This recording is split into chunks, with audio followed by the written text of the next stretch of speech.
Welcome to Achievement Hunting 101. This is level 288. With me this week, we have Wildwest 08. Hello, everyone. Hello. And of course, we have Mr. Moose, KooshMoose. Hello. And I, of course, am Big Al. First, we need to address the Wild West in the room. Go Niners. Yeah. Oh, sports. Sports ball. But there's eating during sports. I'm cool with that. Yeah, I'm excited. Excited for another Super Bowl. We'll see if this time is any different. Yeah, the nation doesn't seem to be too happy about this. I think they wanted the underdogs to win both of those games. Yeah. Well, it was kind of funny because it was last week, everyone was with the Lions. Now everyone's like, well, I'm tired of Patrick Mahomes, so now I want to, now I'm with the Niners to beat them. So hopefully that'll work. I don't think it's Mahomes people are sick of putting that out there. But well, yeah. A little bit. And Nate, you're watching the Puppy Bowl, the Nickelodeon version. They have the Nickelodeon version this year, and you could watch with your kid. I will probably not watch any of it, to be honest. Oh, come on. There's chicken wings involved. I'll give you a reason to watch it. Just give you chicken wings for watching the Super Bowl. Yes, they come out of your TV if you have a good one. It's AI generated. If it tickles your fancy, there's rumors that Deadpool 3's trailer will be during the Super Bowl. Well, then I will definitely be scouring the internet as soon as that launches. Oh, yeah?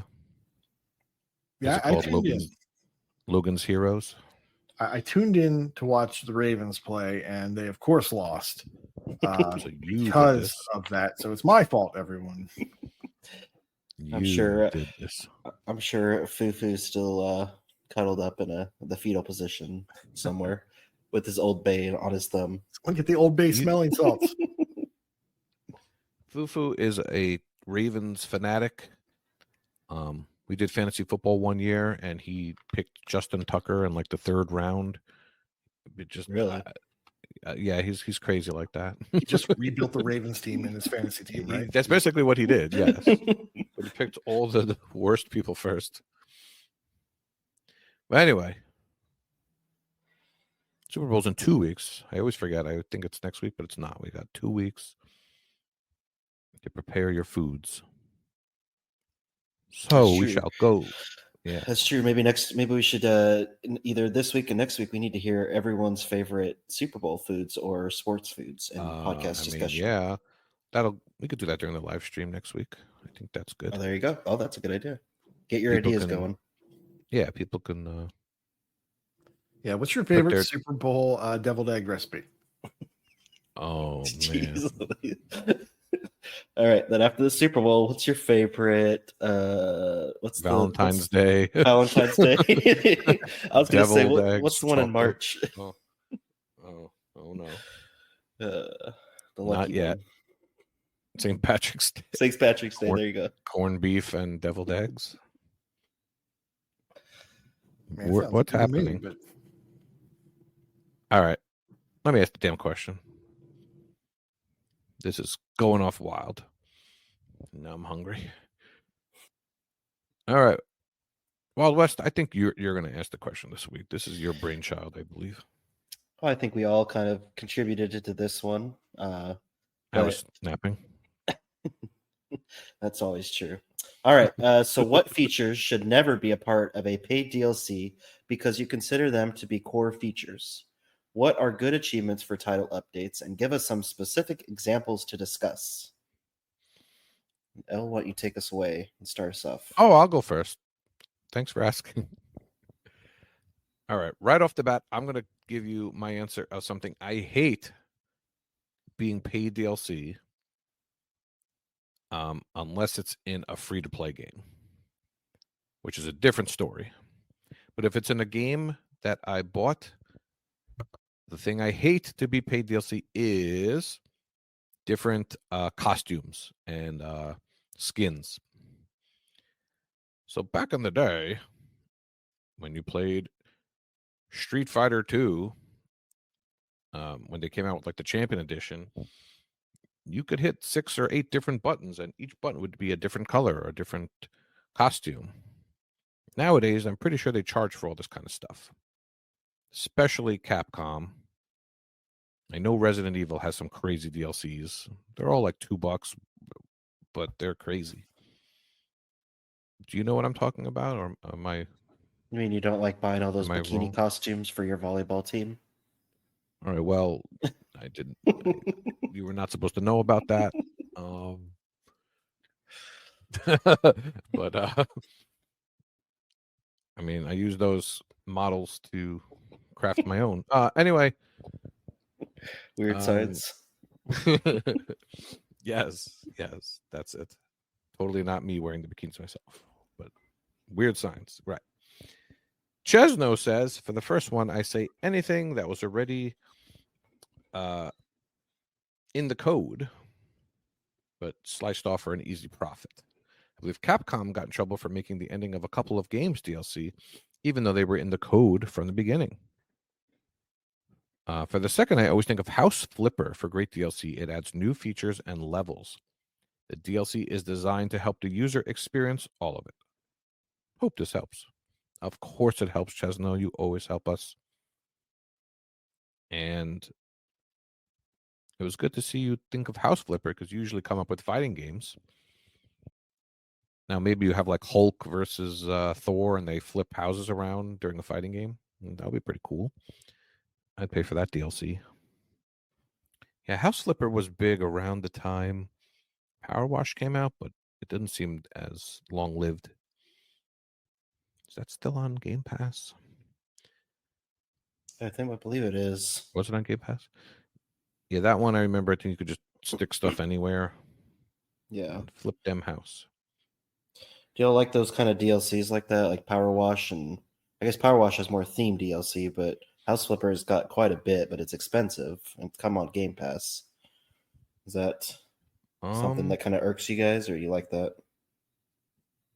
Power Wash is not my favorite game, but the DLC's model is great.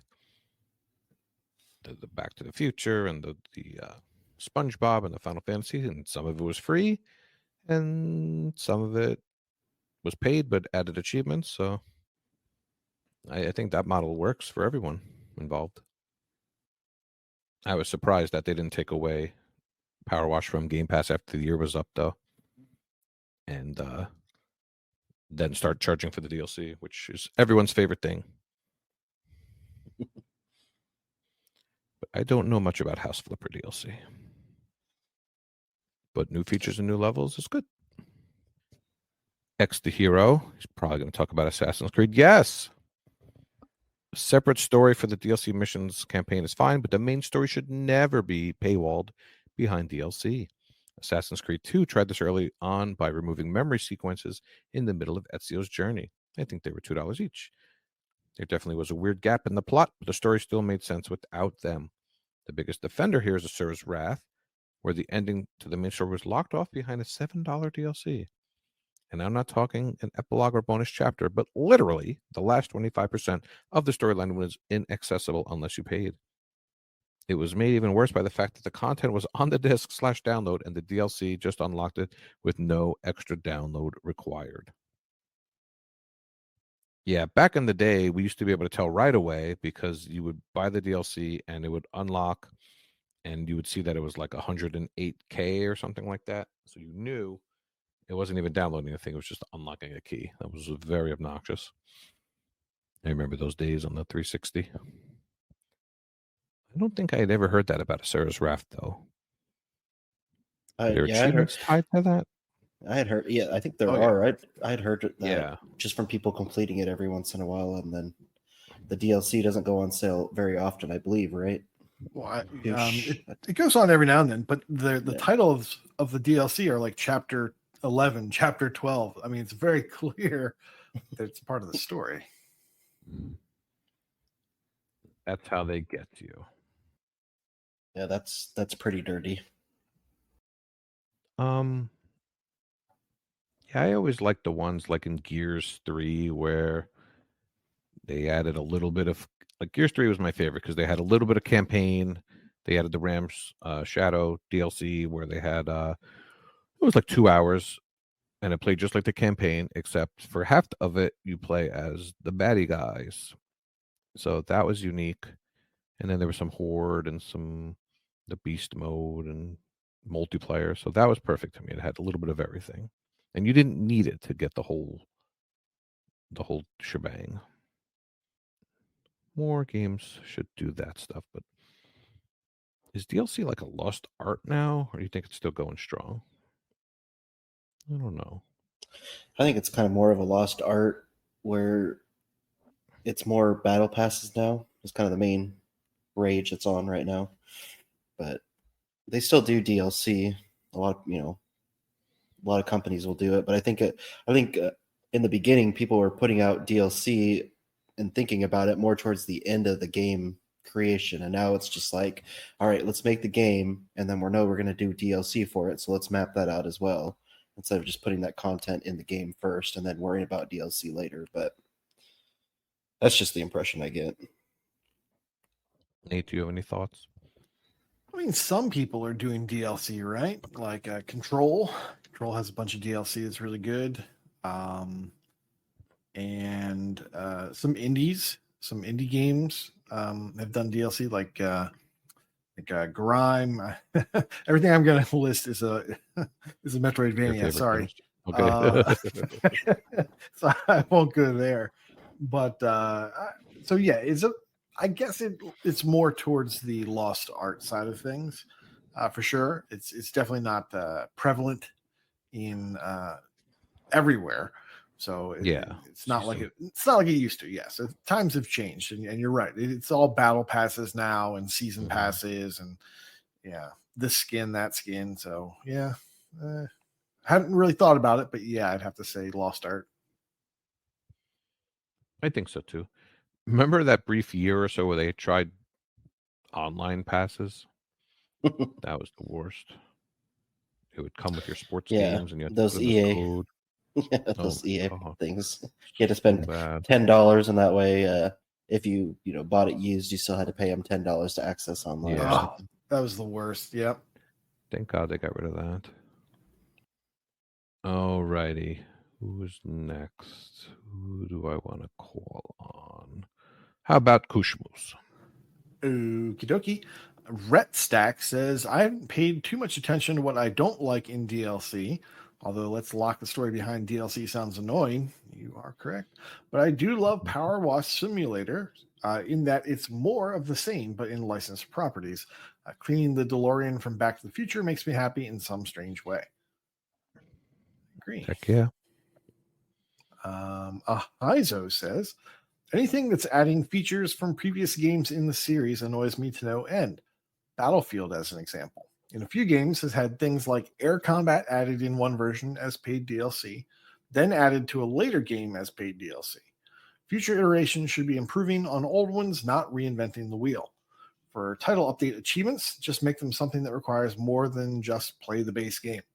If you aren't adding meaningful content, your achievement should at least require me to do something out of the way in content that does exist, something the East Asia Softs and Zidalons of the world fail miserably at.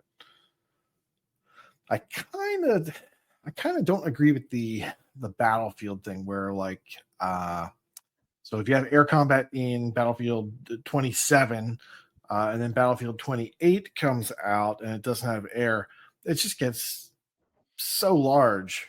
If you just keep tacking on airfield, now we've got paddle boats, and so paddle boats now that's gonna be in 29. That to me is just like that's a lot.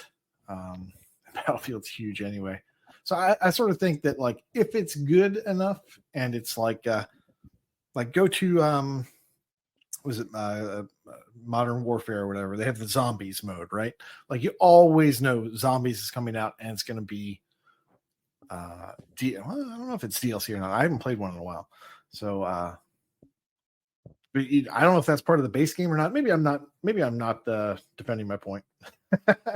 But next up, Wheezy Fuzz says, what's that? It's in your head. Yeah, exactly. In my head, it all makes sense. There's a zombie joke. Go ahead. Go Oh, on. Go on. I get you. Move on. Wheezy Fuzz says major plot Oh, reveals Wheezy. of the series shouldn't be in paid DLC. They Oh, did that come in one of the on. Assassin's Creed games after a major plot twist, but never explained it during the next game in the series. Imagine you pay to go to a movie and then like it's about to end. They're like, give us $5 more to see the end.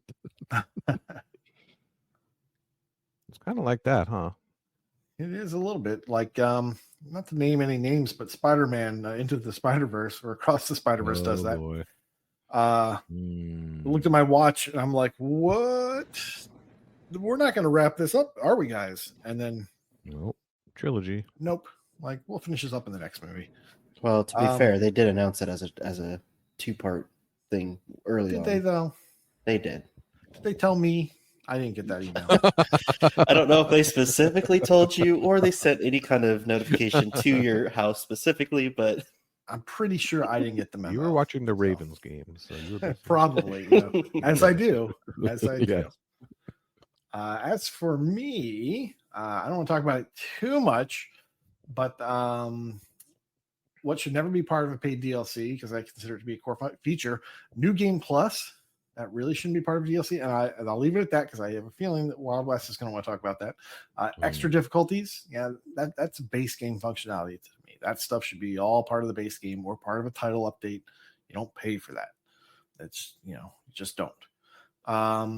More grinding. Like, don't give me a DLC that is just super grindy.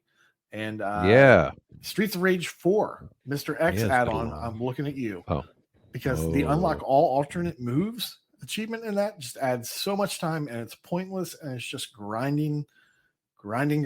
It's not fun. And they charge money for it.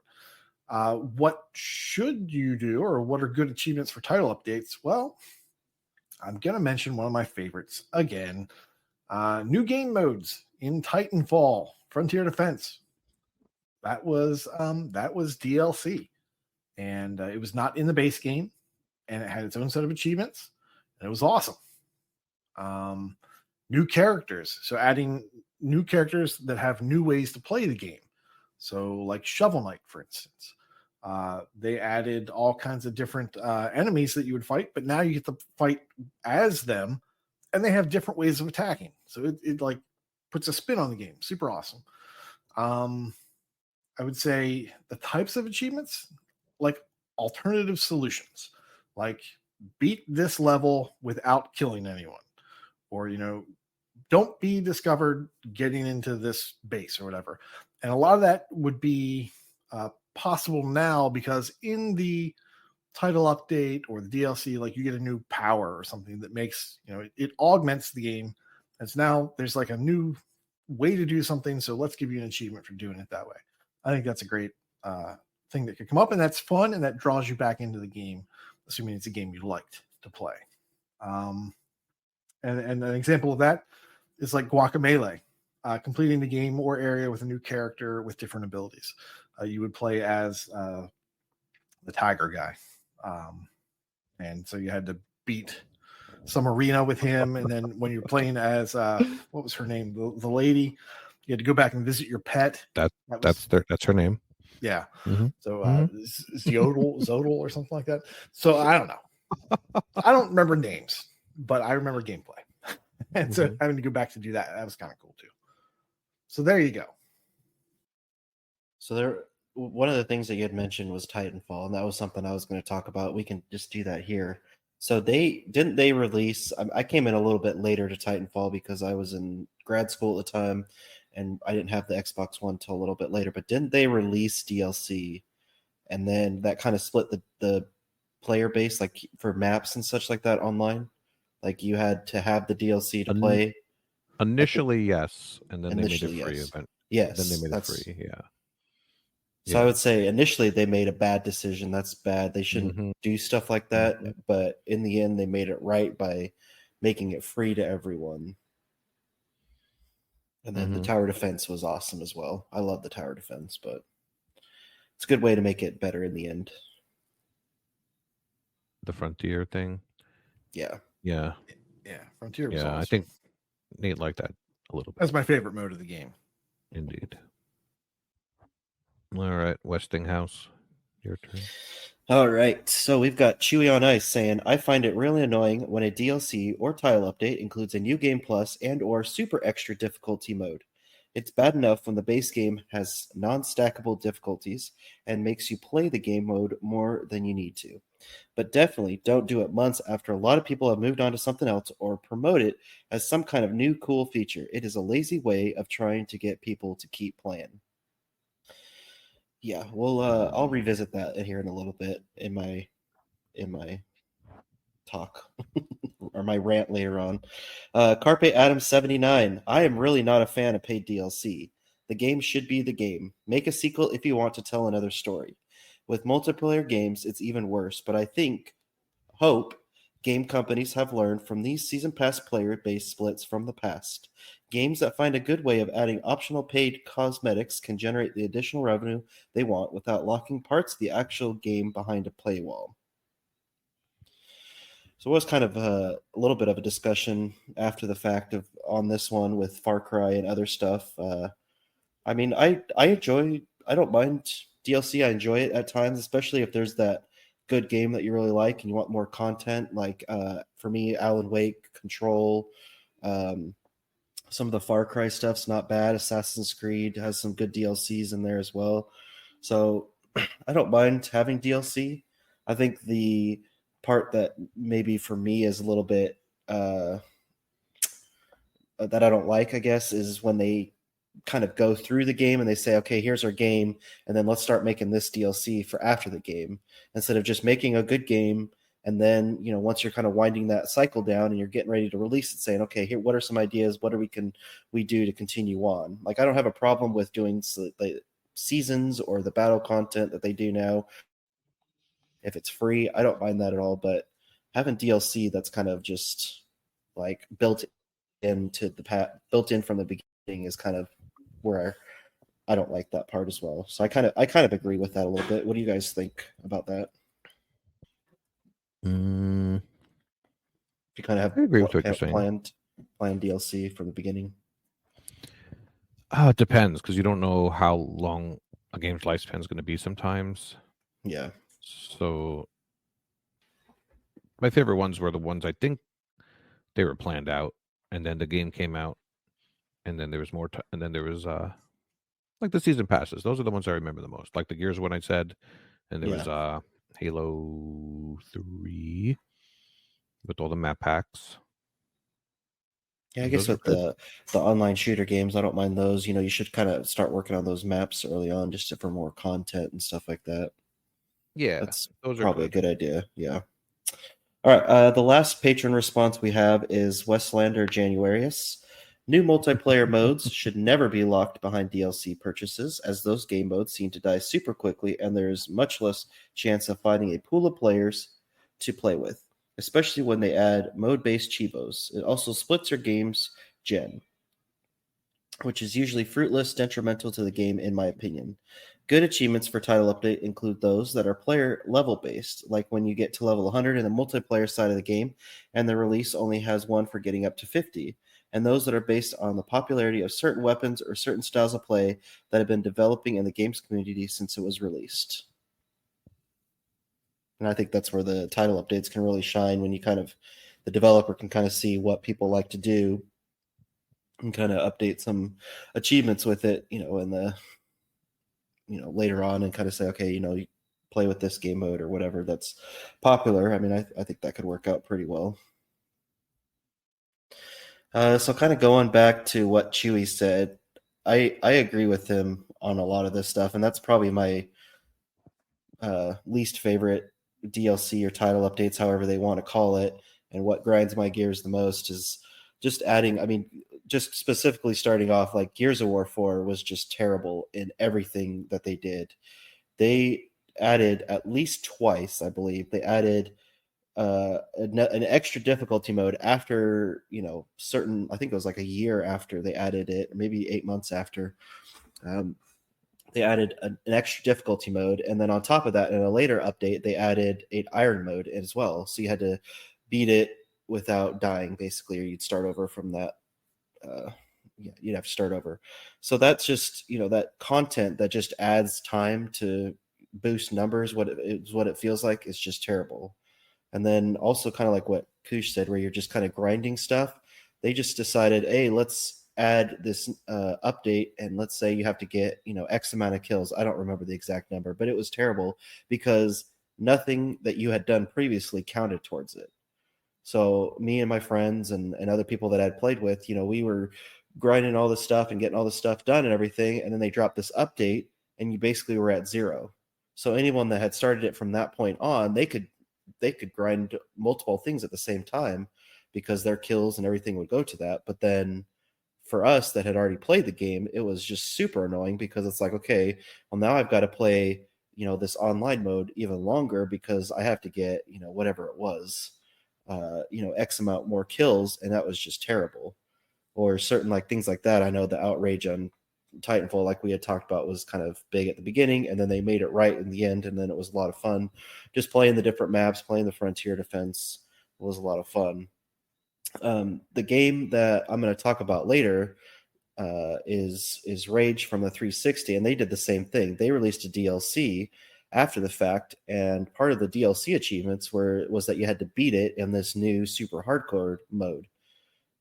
I don't think that you should lock stuff behind that. And I also don't think you should add difficulty achievements later on. I think it's very lazy. If you want to add that stuff from the beginning and have a achievement for, some iron mode thing or extra difficulty, then go right ahead.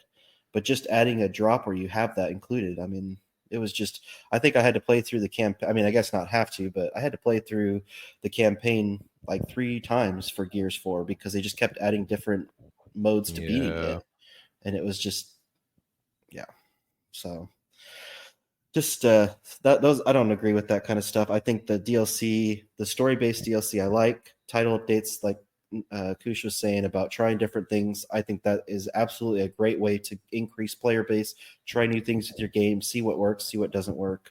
But just adding stuff to add stuff to prolong the player base, which is what the Coalition does, is just terrible. So, end rant. I'm sorry. It is the laziest kind of achievement to add, and especially when it's not retroactive. That's just, that's injury to insult. Yeah. Well, it just felt like a big slap in the face to all of us that were playing at the time. That I was, I had a lot of people that from the TA community or Xbox community I play with, and everyone was just pretty much unanimous in saying that it was just like a slap in the face to the people that had played from the beginning, that had bought the game, full price. And then they added a season pass too, where they really didn't even add extra map. Like the season pass there was kind of like what Titanfall did, and that they were trying to split the player base, and that you had to be with someone that had the map to play it and everything. And it was not a great example. And the reason why we talked about it too, and I forgot to mention, the reason why this question came up was the game that I was playing, and then Koosh had reminded me about the Like a Dragon game that just came out too, where it has that new game plus mode that's behind DLC, where you have to buy the DLC or the Super Deluxe Edition, whatever it's called, to access it. And I think that's pretty scummy as well. But that's Sega for you. Well, I wanted to take umbrage with something Carpe Adams said, saying, make a sequel if you want to tell another story. There have been some sequels that should have been DLC, but they decided to crank out as a less than sequel. Crackdown 2 says hi. I like Left 4 Dead, but some of that could have just been DLC. Any other examples? Because I know there's more. Well, the one they talked about that I agreed with was Far Cry, new Far Cry. What was it? The new one that they were talking about. Yeah, New Dawn. Yeah. I was thinking Gat Out of Hell. Yeah, yes. Yeah, that one gets talked about. So sometimes they do that as a money grab. I've always liked DLC. And of course, the best DLC of all time is the original OG skin The horse armor from Oblivion. They need to add a That's title most update with classic. that, right? Oh, they should have. Get They achievement. should have given from that to everyone. Yes. They should have done that. Achievements tied to buying DLC. Ugh. All right. Well, I'm looking forward to hearing about Rage. Hear you rage about Rage.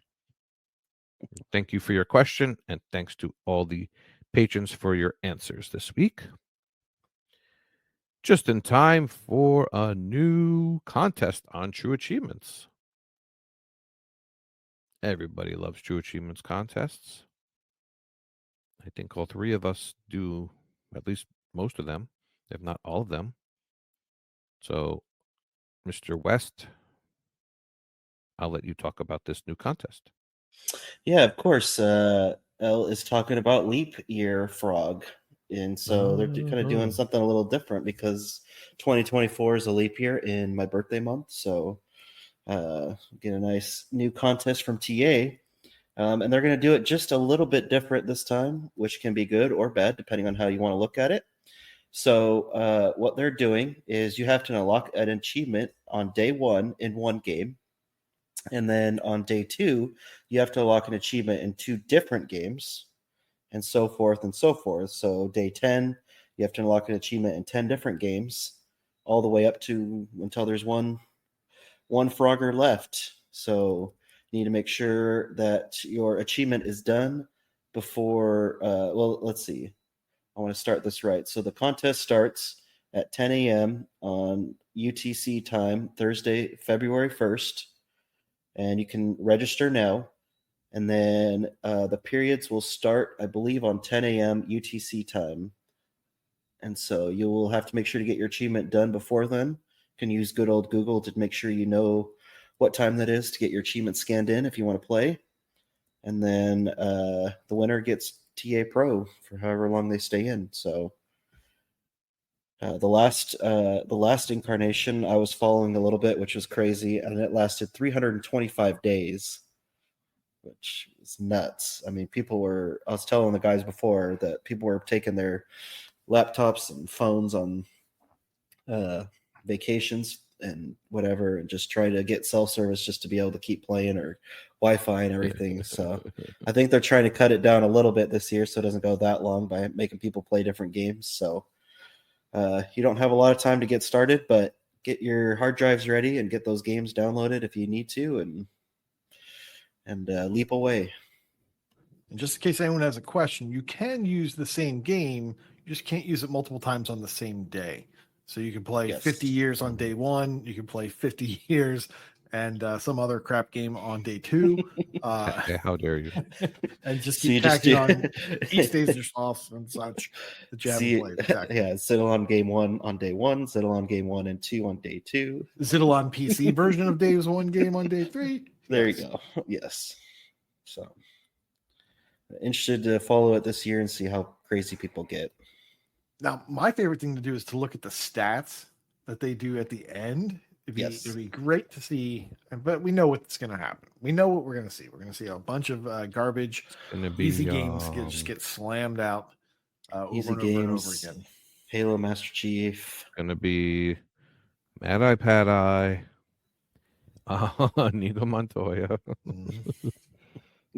My good old.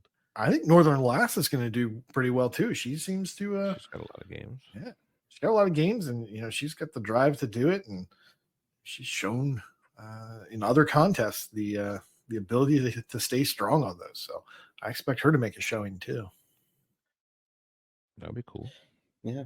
Well, good luck to everyone. Oh, what is did they say 5 days? Okay, 5 days. Okay. Badging out. Yes. That was my thing, because I just thought of it before. I was like, oh shoot, before we move on, what was the thing? I didn't see. I that, know. so I know where you were going with that. 5 days to badge out. There you go. And don't forget to start on February 1st. Sign up. Set multiple alarms. Sign up first too. And do that. Yeah. So you're saying the winner last year got 325 years worth of pro? days. Yeah. Oh, that's not as fun. Yeah, you get 1 day for the day that you're in the leapfrog. So not even a year. Not even a year. I hope Rich at least round it up to a year. You never know. Oh, I think we know. Wanted to give. I wanted to give some trivia out to everyone that I like to teach people. That leap year is always the same year as the presidential election and the Summer Olympics. So, in case anyone wanted to know, keep those things in mind. I like teaching things. Shocking, right? Shocking. Get So ready when's for your Paris birthday? this year. February what? Well, I'm not saying on a. I wanted to. It's give in a present. February. Okay, if you don't want to say, you don't have to say. What about your You get- daughter's birthdays? When are they? According to I told Elle, you they're already, every day there's of one the every day. there's one every day of the year. Right, so- you don't have to say, but my birthday gets prolonged by 1 day because I'm Yeah. a March 1st. Uh, So I had to wait. I was Yeah, almost my- born on February 29th because it was a leap year. Oh, what? Oh, that'd be crazy. Yeah. Yeah. My wife's the second day of a month, and so her birthday month lasts all of 2 days. Yeah. So yours is probably February 30th. That's my guess. 31st. Oh, all right. Sounds good. Okay. Leapfrog sounds good. And playing off Leapfrog, we have the February targets. Yay, Target. Saturday Night Live sketch with Kristen Wiig. Good stuff. Target lady. So this was a big one because if you finished all the targets so far, you should be in the 69 club. So that's very, very important and exciting. I was waiting for you to say something on it. I mean, someone has to. I'm a broadcast journalist, so I had to mention it. It just happens to be that way. 69 golds for me. We'll talk a little bit more about that later. But the 3 for February, one of them is leap year related. Look before you leap. Earn 3, 6, or 10 achievements in games or achievements that contain the letters L, E, A, and P. So you need 10 for the gold. Extra day, extra content. Start 3 for the gold. New pieces of extra content, DLCs, or title updates. People in our community might get mad about that, but I don't know. Achievement Hunting 101 community is not so bad, but TA as a whole, maybe. Got to protect that completion percentage, right, Westy? Well, We'll get you to start 3 things. We'll get you to do it. I'll do it just because of Chewy. Yeah, Titanfall 360. No, Far not doing Cry that. 360. Oh, come on. It's starting back up. It's going to be fun. And last but not least, Groundhog Day, which involves getting 6 achievements in the cumulative plus flag, which are achievements that are obtained by repeatedly performing the same action or set of actions over time. So these are Nate's favorite types of achievements because they may involve Xbox tracking. Ooh. Which, of course, Nate loves achievement tracking, which I everyone love it. does. I love it when they actually put forth When it the works. effort to do that. Yes. Yes, agreed. Yeah, so there is such a thing as cumulative minus, but this is not that. That's where you could lose progress in your numbers, but this, your counter always increases, and your progress should not go back to 0. Yeah, something There like are that. times. I was gonna say, yeah, an example of that would be like when you have to get like 5 things in a single run And so you get like 3 one time, but then you only get 2 the next time. It resets because you have to get it in a single run. Yeah. That's annoying because the tracker always gets stuck at 60%. That stuff like that. Yeah. Yeah. That was good math by me, by the way. Bravo. Thanks. So that's a good one. That one shouldn't be too hard to find games for. That shouldn't be a hard month. All right, those are our contests. We are now entering the game showcase. KooshMoose has a wonderful game for us, I'm sure. Oh, do I? So brand new to Game Pass, Brotato. Oh, here we go. Brotato. And speaking of games that have a cumulative achievement or a tag or achievements with the cumulative plus flag, Brotato will get you your gold by itself. There's 11 cumulative plus achievements, I believe, last time I looked. So if you're into this game, if it sounds good to you at all, this may just get it Groundhog Day done with for you. So what is Brotato? Well, it's a Vampire Survivor-like, sort of. It differs from Vampire Survivor in that the level doesn't scroll endlessly or almost endlessly. Sometimes when you're playing Vampire Survivor, you just keep going left, and it just feels like you go forever, and eventually you'll wrap around. Brotato is not like that. It's a small arena. It's more like a twin stick shooter, if you think of that, like a twin stick shooter type of arena, even though this is an auto attack game. So you're just kind of moving around. If you have guns, you'll be shooting. If you have melee weapons, you'll be swinging. And it's different in that you have rounds. So it actually does feel a lot more like a twin stick shooter type of game. Something like from 10 tons you would expect, things where you just have like these rounds, you just keep going to see how far you can get in. Plays a lot like that. And at the end of each round, which once again is a timer, it's just a timer counting down. And at the end of that round, you're presented with 4 upgrades, and they're randomized. So it could be like, +2 speed, +3 range damage, +5 max health, that sort of stuff. They'll kind of pop up, and you can choose from them. If you level up, so if you get enough experience to level up 1 or more times, you'll also be able to pick one of those upgrades. I think I actually said that wrong. It's only when you level up that you get to pick those upgrades. It's not the end of a level. It's when you level up that you can do that. But at the end of a level, you will be presented with 4 power-ups that you can equip. Now, they could be things like items, and items you can have, as far as I've seen, any number of items. They'll just keep stacking on. They're just different perks that you get.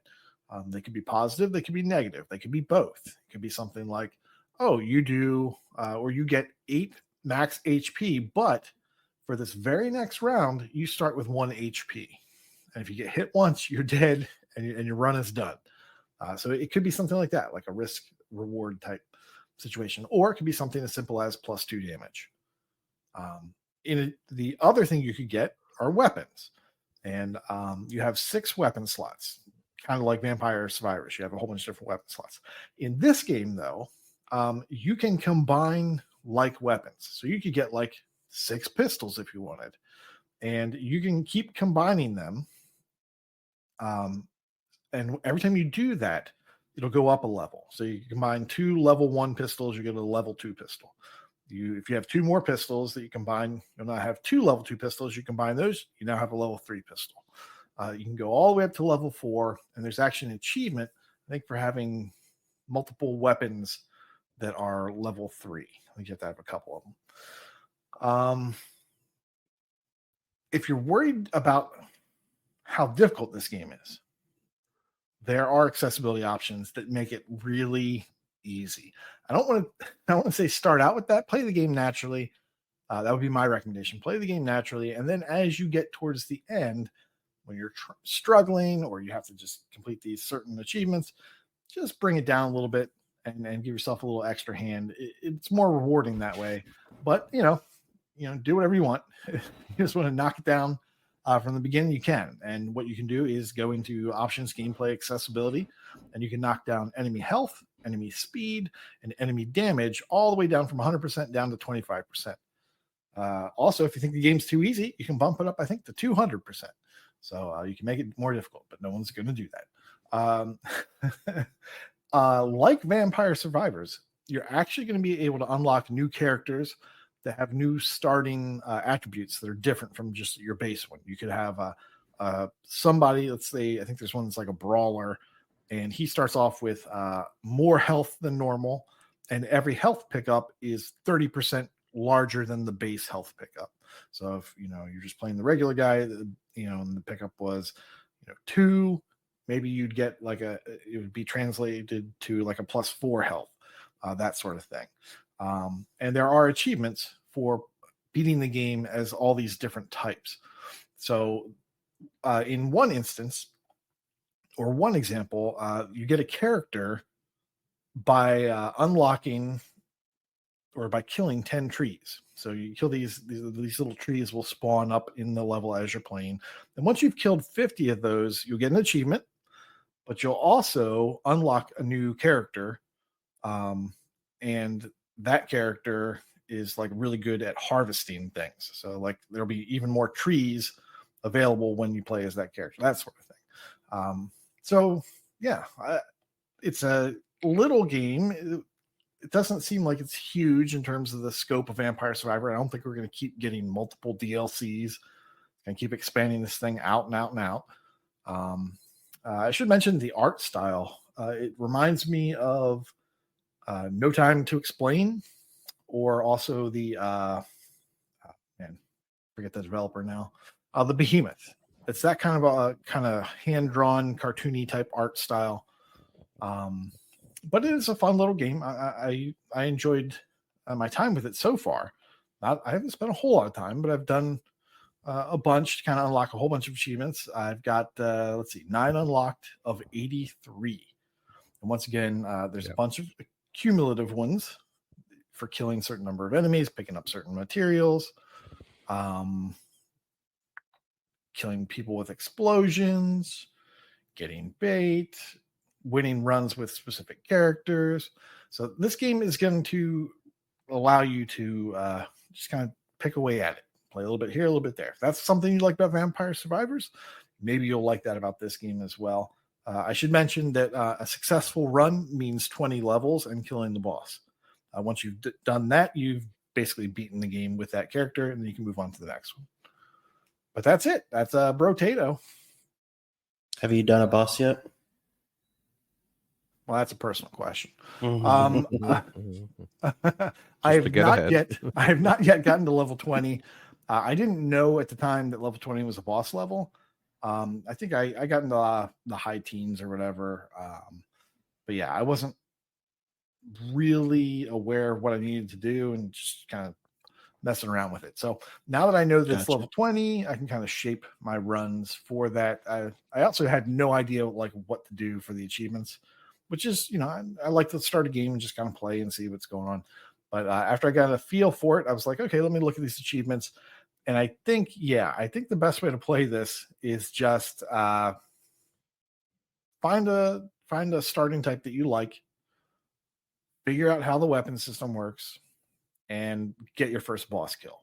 That'll take you a couple runs, probably. And once you do that, then you can look at what's left and just start chipping away at it. And just, if that sounds exciting to you, or if that's the sort of thing that you liked about Vampire Survivor, then this might be another Game Pass game that's for you. But if not, it's, not going to be missing anything. People aren't going to be talking about this 2 years from now, I think. Not like Vampire Survivor. Yep. Brotato. Potatoes. I can't believe that you forgot to mention all the odd achievements in there. Yes. For 2, 4, 6, 8. It doesn't 10. matter to me, but yes, for people who hate weird gamer score values, they've got them all. Do they have them all? Maybe pretty not much all of them, but yeah, they have got 1, 2, 3, 4, 5. Yeah, and they've got a bunch of them. So let's see. After they get over 10, do they get funky? They don't seem to. No. 15 seems to be the high. 20, 15, 25, 30. So once you get past 10, the numbers are normal. They're multiples of 5. So, hey, if you just want to find those games that have the weird little numbers that you need to even your score, maybe this is something that interests you as well, if you're one of those people. So I see a lot. My last question. I see a lot of win or run with different characters. And I know you mentioned that. Is that the only way you unlock different characters, or is there different ways to unlock them? Well, I'm sure it's like Vampire Survivors, right? That like each person has a different unlock condition. They could be, get this many kills, do this, get this far with this character, or Gotcha. like the one was like kill 10 trees, and then you get this other character. So yeah, and it looks like people are starting to fill out the solutions. So like here, like win a run with Lich. Let's see. To win a run, you need to beat wave 20, blah, blah, blah, blah. It doesn't really, this one doesn't say how you get Lich, but I imagine for these ones where it's harder to find the person, they'll fill this out. Okay. Yeah, there you go. So cool little game. Interesting. Yeah. It's not going to change the world, but it is a fun little Vampire Survivor like ish. Does it have like good personality? Like you would think by the whole Brotato gimmick. Yeah, I was looking at some videos. It doesn't look like there's any humor. Like I don't know. Yes, that's a good point. So while I liken the style to like the Behemoth, there's none of the Behemoth style to it. The humor, the dialogue, any of that. There's no dialogue. There's no story. There's nothing. You're a potato and you're just killing stuff. As far as I've seen, like there's nothing to it outside of that little gameplay loop. It'll be interesting to see who tries this out on Game Pass. If you don't have Game Pass, it's looks like it's $5, much like Vampire Survivors. But everyone has Game Pass. I see a bunch of people started it. It's also on PC Game Pass. So that's always good. Everyone loves games like this on cloud gaming. I think I saw a complaint that the cloud gaming does not have on-screen controls. Oh. Yeah, so it's kind of a miss. Like this is the sort of game where you just want to get in and just, you got 5 minutes or whatever. Let's just do a quick run, just make some sort of progress. Well, you can't do that without a controller, so it's just not convenient. All right. Maybe it'll get patched in. Yeah, maybe. All right. Well, do you think you're gonna continue to play it? No, I'm gonna wait. I'm gonna wait until February. So time travel, I'm playing it right now. Oh. But yeah, so once we get into February, I'll use it to knock out the cumulative. No, I more meant yes. Like, did it hold your interest to keep absolutely? Yeah, I think that I'm gonna. I will complete this game, or I will definitely come back to it and put a huge dent in it. Unlike Vampire Survivors, which once I beat the base game and they started putting out DLCs, I was kind of done. I don't really have the desire to go back and really play it. I went back and played a little bit of it, but I don't know. I've kind of seen it. Kind of don't really need to play it. I bought all the DLCs. I don't know why. I just have no desire to actually play it anymore because it really is just. Well, they added a new game plus and high difficulty. Yeah. They've added speed run multiplayer on the same screen, which doesn't interest me, nor do I have anyone to do that with. Oh, I tried it. It was interesting. Yeah, it's just more of the same. It really is just more of the same. Like get to 10 minutes and then it's like you're on autopilot till the end, till 30 minutes or whatever you have to do. So that just doesn't interest me at all. I really like the model, but it just at this point I'm just like, why? Like just go make a new game. Stop spending your effort here. Just go make something new. I'll give you more money. But this game, nice and concise. And once I'm done, I'm done. I doubt it'll have DLC. All right. That was Brotato. I was going to say on Vampire Survivors, I did try a local co-op with my son, and it's weird because whenever you level up, you actually take turns picking something. So you're actually leveling up like every other with your co-op partner. So it's not as easy. It's actually a little harder. So wasn't that great, to be honest. Did you want to talk about something else, or are we going to proceed? No, I think that went a little bit longer than I thought it was going to. I was tempted to talk about Go Mecha Ball because they're both kind of Good. small experiences. First impression. First impression, it does not show well when you first try it. However, if you stick with it a little bit, I think it becomes really fun. Like if that's your type of game, like you're once you figure out the mechanics, you'll really kind of be into it. It's a roguelite game. This is once again, this is Go Mecha Ball. It's a twin stick shooter roguelite, and you make progress. So your progress will kind of carry over as you get farther into it. You'll get certain things that you can unlock, different abilities, different weapons, different upgrades. And that will allow you to go further on your next run. In addition, you can unlock new characters by, instead of spending your money on those little upgrades between bosses, right before you fight a boss, you have like a little store screen that you can go in and do. And you can either spend your money on like health or ammo or upgrades, all random, of course, or you can dump your money into a bucket, and that bucket goes towards getting the next character that has different starting attributes that you can play with. And I think there's 4 of those. It's fast-paced action. You play a little kind of mecha ball, kind of like a roly-poly, and your guy has a gun, and you can carry 2 weapons. You can swap them. If you see a third gun, you have to choose one to drop. You can also carry 2 abilities, things like ground slam or grenades or an EMP. You don't start out with any of those abilities. You'll pick them up randomly as you go through, or you buy them in the store per run. And you just go to see how far you can get. And there is an end to it. And when you finally get to the end and kill that last boss, it will open up a new difficulty mode. And there's 4 of those you have to go through. So if you don't like the sound of that, walk away. But if that does sound like something that you're interested in, you might want to check it out. Maybe I'll talk about it in the future. I just don't think that there's a whole lot to talk about. But I think the first couple minutes, it felt kind of bare bones, like the UI and everything. While more fleshed out than Brotato, you go into Brotato, everything feels kind of bare bones. This felt kind of like indie game bare bones, but there's more meat there and more style, and no story. Once again, no story, but a lot more polish and just a different art style.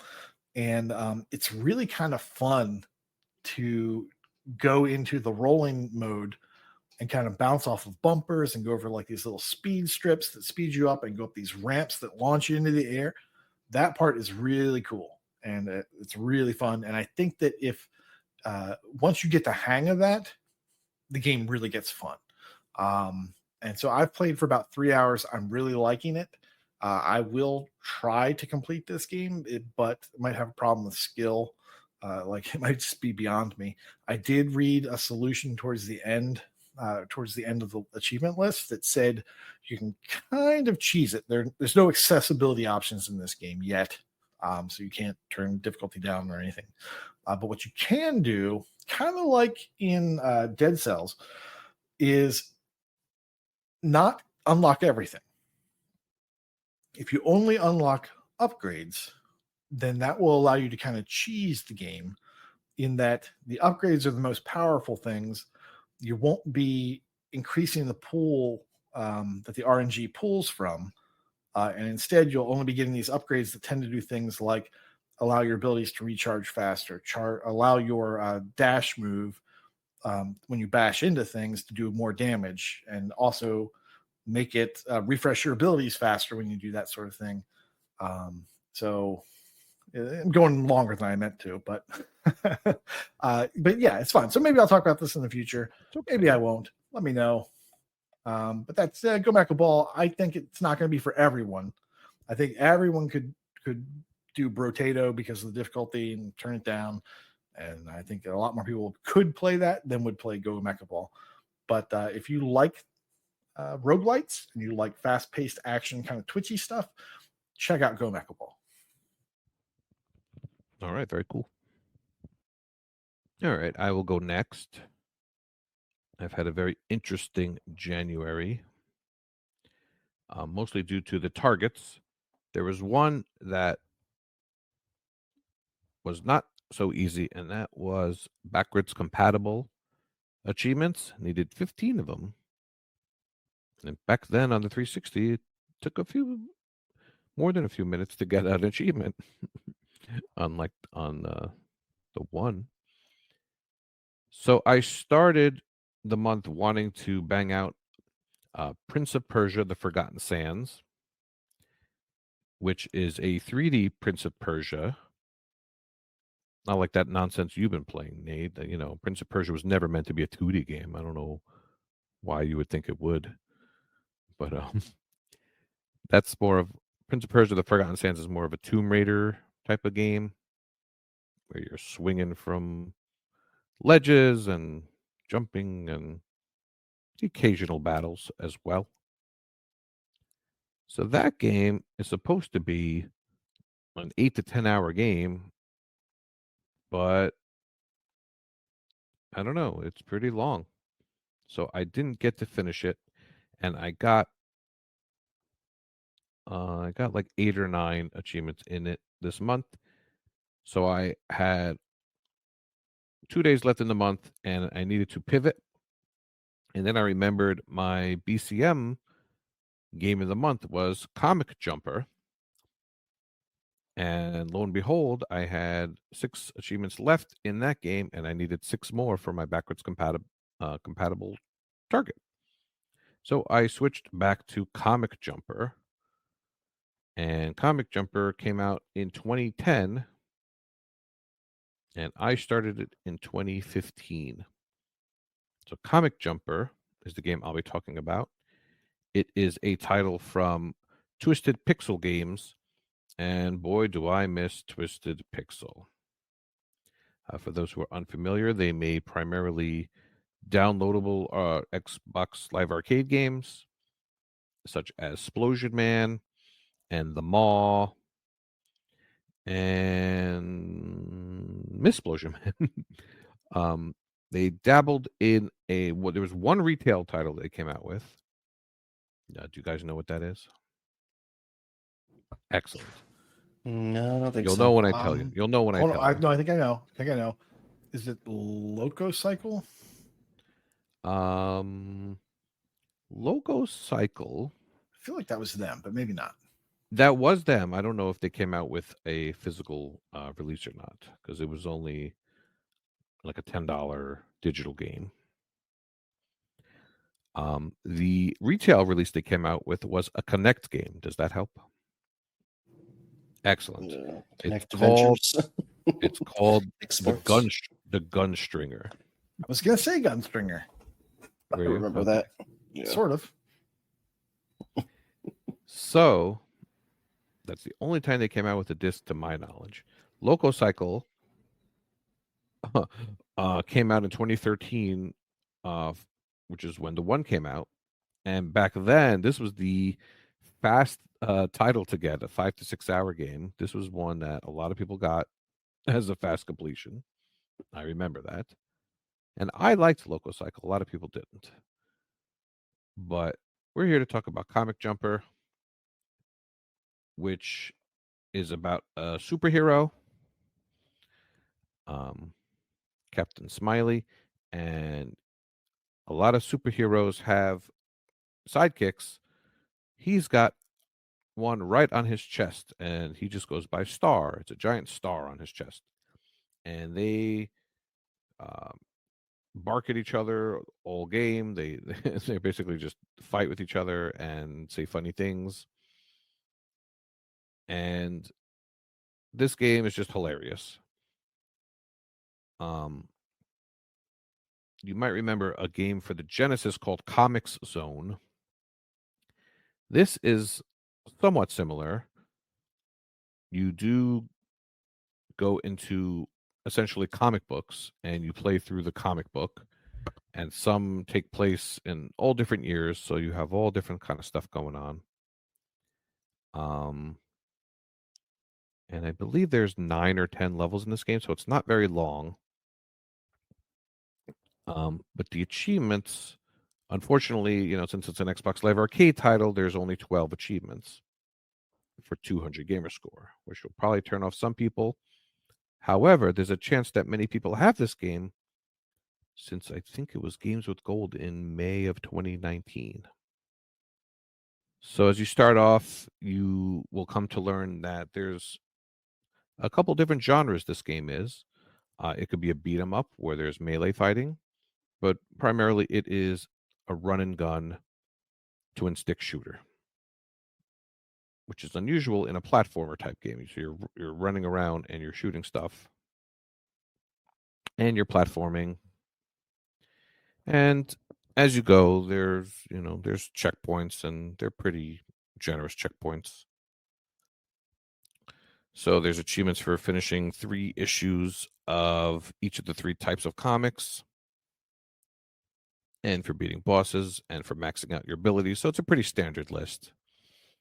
One thing that I didn't know back in 2015 that I learned recently is that when you go to the shop and you buy all the nonsense that you would think was nonsense, like the community, not community, the, what's it called? The art. I'm having a brain fart.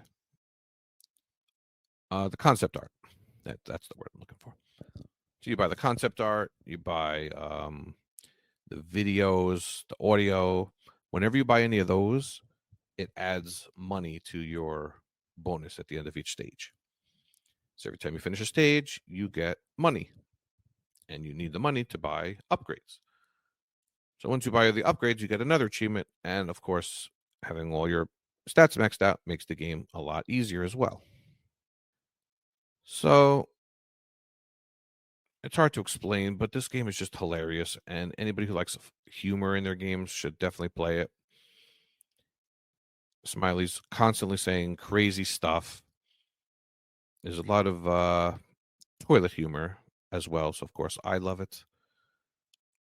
The star is potty mouthed, but they bleep out everything he says. So sometimes the bleeps are even funnier than hearing actual bad words. There's a hub mode. Now, there's a hub where you hang out, and he's got 2 arcade machines. One is Explosion Man, and one is the Maw. And it's pretty clever. So back on the 360, you could inspect each of the arcade machines, and it brought you into the option to buy those arcade games or to try the demos. So back in the 360, if you'll remember, you can download demos of all the Xbox Live Arcade games, which I loved. So yeah, I wound up completing the game. The hardest achievement, or the highest ratio achievement, there's one part where you have to fight a mini boss and just kill him without taking a hit. So you have to make sure you have full health when you start this part. And there's one of the power-ups you can buy is called Help Me. And if you hit the Y button, you say, help me, twist a pixel, and the developers actually come, and you see like live action, and they come and smash whatever's on the screen and take off some of the mini bosses' damage, some of his life. Yeah, there's a lot of like random FMVs in this game, so like transitions into live action, and much like what was that, the Across the Spider-Verse you were talking about? Like there's a random live action in there that you wouldn't expect. It's kind of like that. So yeah, for a game that came out 14 years ago now. This is, very nice looking. It didn't age poorly at all. You could pick it up and play this at any time. And yeah, if you guys have any questions, I'd love to hear it. I'm rambling on here about Comic Jumper. Have you guys played this? No, I haven't. I have How played hard? it. How hard is the one without getting hit? Is that pretty hard or pretty easy? I mean, Big L did it, so is that how we rate not only did I things? If we can do it. not only did I do it, I did it. I fell asleep on the couch last night, and I woke up. It was like 2 a.m, and I still managed to get it done while I was, half conscious. So it's not so bad. And if you get hit, you just start right back at the boss. So there's no loss. So it's really not that bad. I think the reason the ratio is it's almost at a 3 for that. I think it's because it was games with gold. It actually has a pretty good, 49,000 people have played this game, and 6,000 have completed it. So it's definitely completable. Yeah. And yes, that's how I judge it. If I could do it, I think anyone could do it. But I'm stubborn. I'm decent at these types of old games. I was going to ask whatever happened to Twisted Pixel, but I think they make think VR games now. Yeah, they make VR games now for Oculus. I don't know. Yes, that is what happened to them. So that's why I say I miss them, because that's what they do. Their games were quite a hoot. So hold well with the backwards compatible. Did you play it on the Series Oh, X? Yeah. People were complaining about 360 achievements not popping, but I was fine. Oh yeah, that's true. Could that have been just recently, or you mean? I was fine. Okay. In a non-time traveling sense, it was last night, and and it was fine. Was this before your time, Jameson? Like, no, I mean, whole, I was playing Xbox around that time. I remember seeing it like on sales and stuff like that, and like any of these. Like, I mean, are you saying Explosion Man? Any of these? Oh yeah.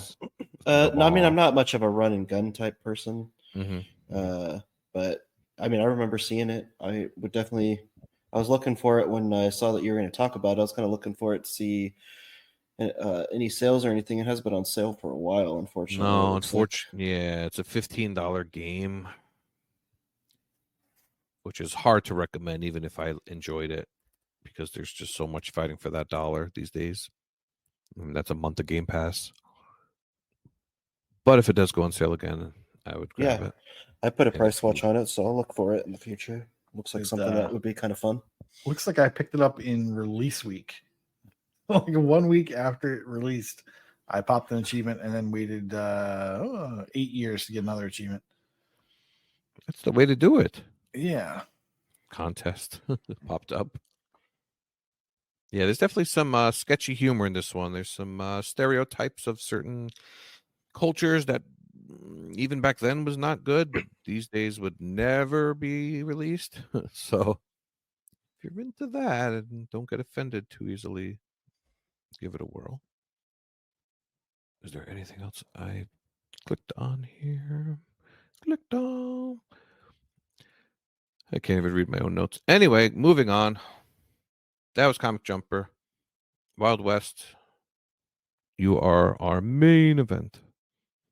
All right, it's time to talk about Rage. Ooh, capital letters. Yeah, I know. It's all capital letters. Your favorite. I do love it.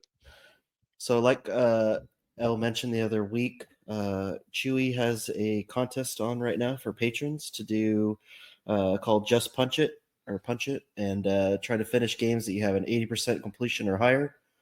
And a lot of my games are 360 games that I never went back and did the DLC for. And so one of the games that it was Rage. So have you guys played Rage at all? You familiar with it? I have and don't really remember it, so that tells you something. Okay. I remember there was started it. random car multiplayer achievements that didn't really There fit with were. the game. That's Yeah. what I remember. I did play the first few hours for sure. Like it was definitely uh apocalyptic. I don't know what you want to call it. Yeah. Apocalyptic shooter. Fallouty. Yeah. Looks like I jumped in when someone had a little boost going to do like the 2012. road rage stuff. Yes, Yeah, in I did that in 2021. Oh, I did that in 2012. But then I actually liked what I saw, and I wanted to Mhm. play more. Yeah, you should. It's a good game. It was a very big deal when it came out because it's developed by id Software. So they did all your Wolfensteins and your Dooms and Quakes. So they were pretty, they were a pretty big developer at the time, especially in the Oh, the 90s and everything. And they came out with this new game, and uh, I remember pre-ordering it.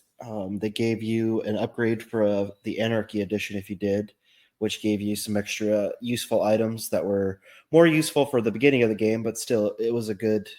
I thought they were good items. They gave you some brass knuckles type things, and they also gave you a shotgun as well. So those were very useful earlier in the game, especially the knuckles, because you could kind of use them to kill the enemies without having to use ammo while you kind of stocked up on ammo and got weapons and everything. So I was kind of looking after I was done with the game. I was kind of looking on them, and I actually got a lot of those uh, multiplayer. They do have a few multiplayer achievements in the base game, and I got those, and I started it on release date, and I finished it. So it released on October 4th of 2011. Sorry, 2011. I guess I should say to clarify. And I finished the you're right. base game in I think less than a week. Well, I guess it was a little bit longer than I thought. Nope, that's right. So I finished it in October 17th. So I just went in, I beat the campaign, and then turned around and just did right away the hard difficulty that was on it at the time. And so I finished everything and got the base completion done. And then lo and behold, they decided to release some new DLC called the Scorchers. And like I had mentioned earlier on in the podcast, they wanted you to beat it on Ultra Nightmare, which is a new difficulty that they had.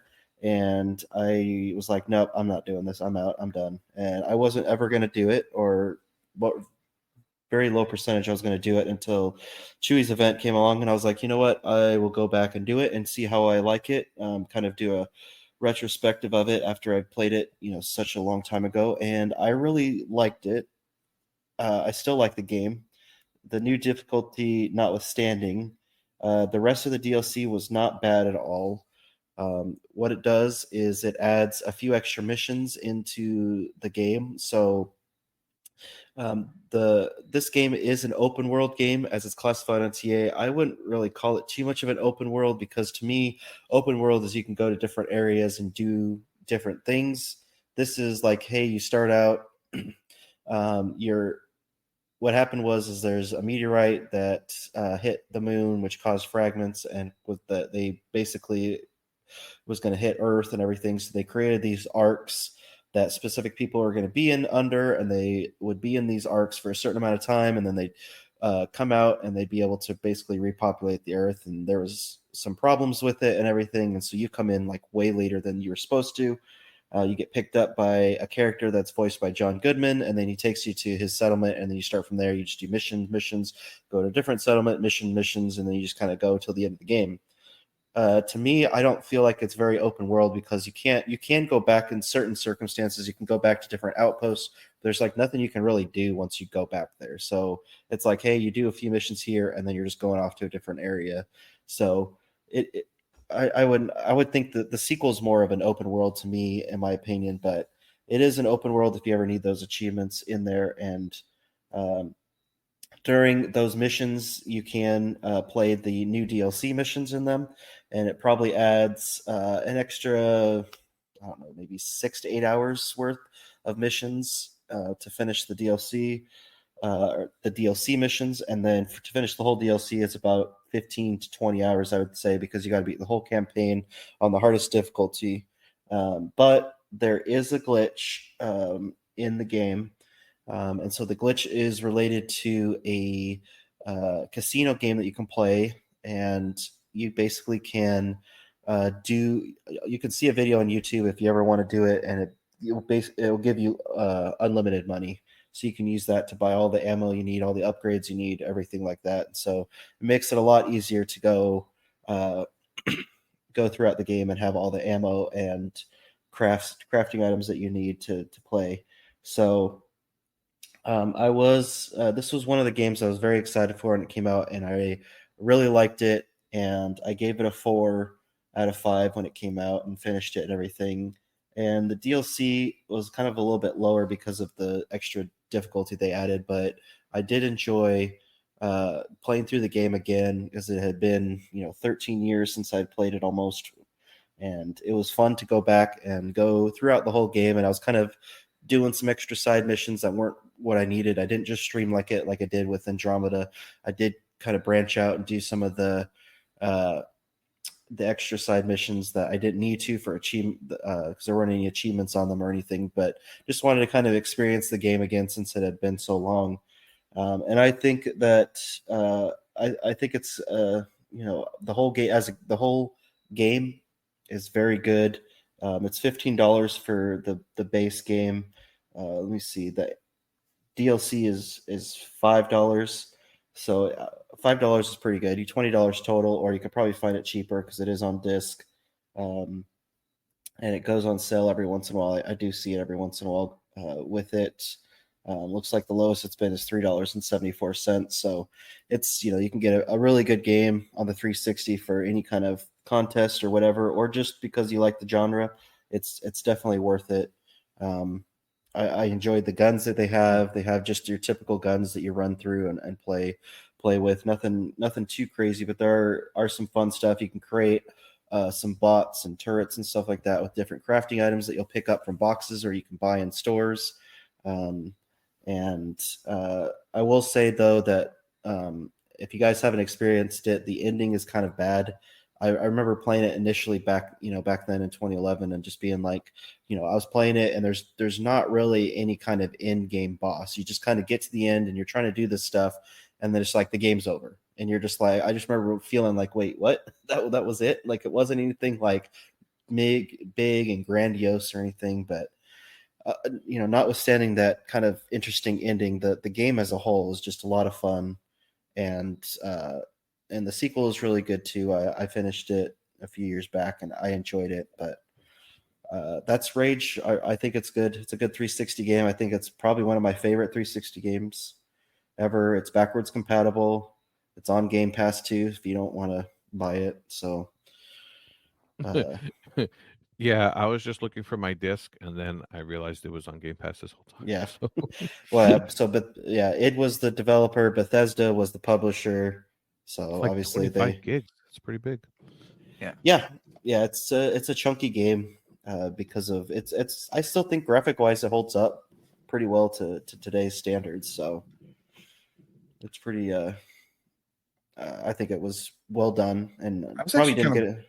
I was blown away by the graphics actually when I played it in 21.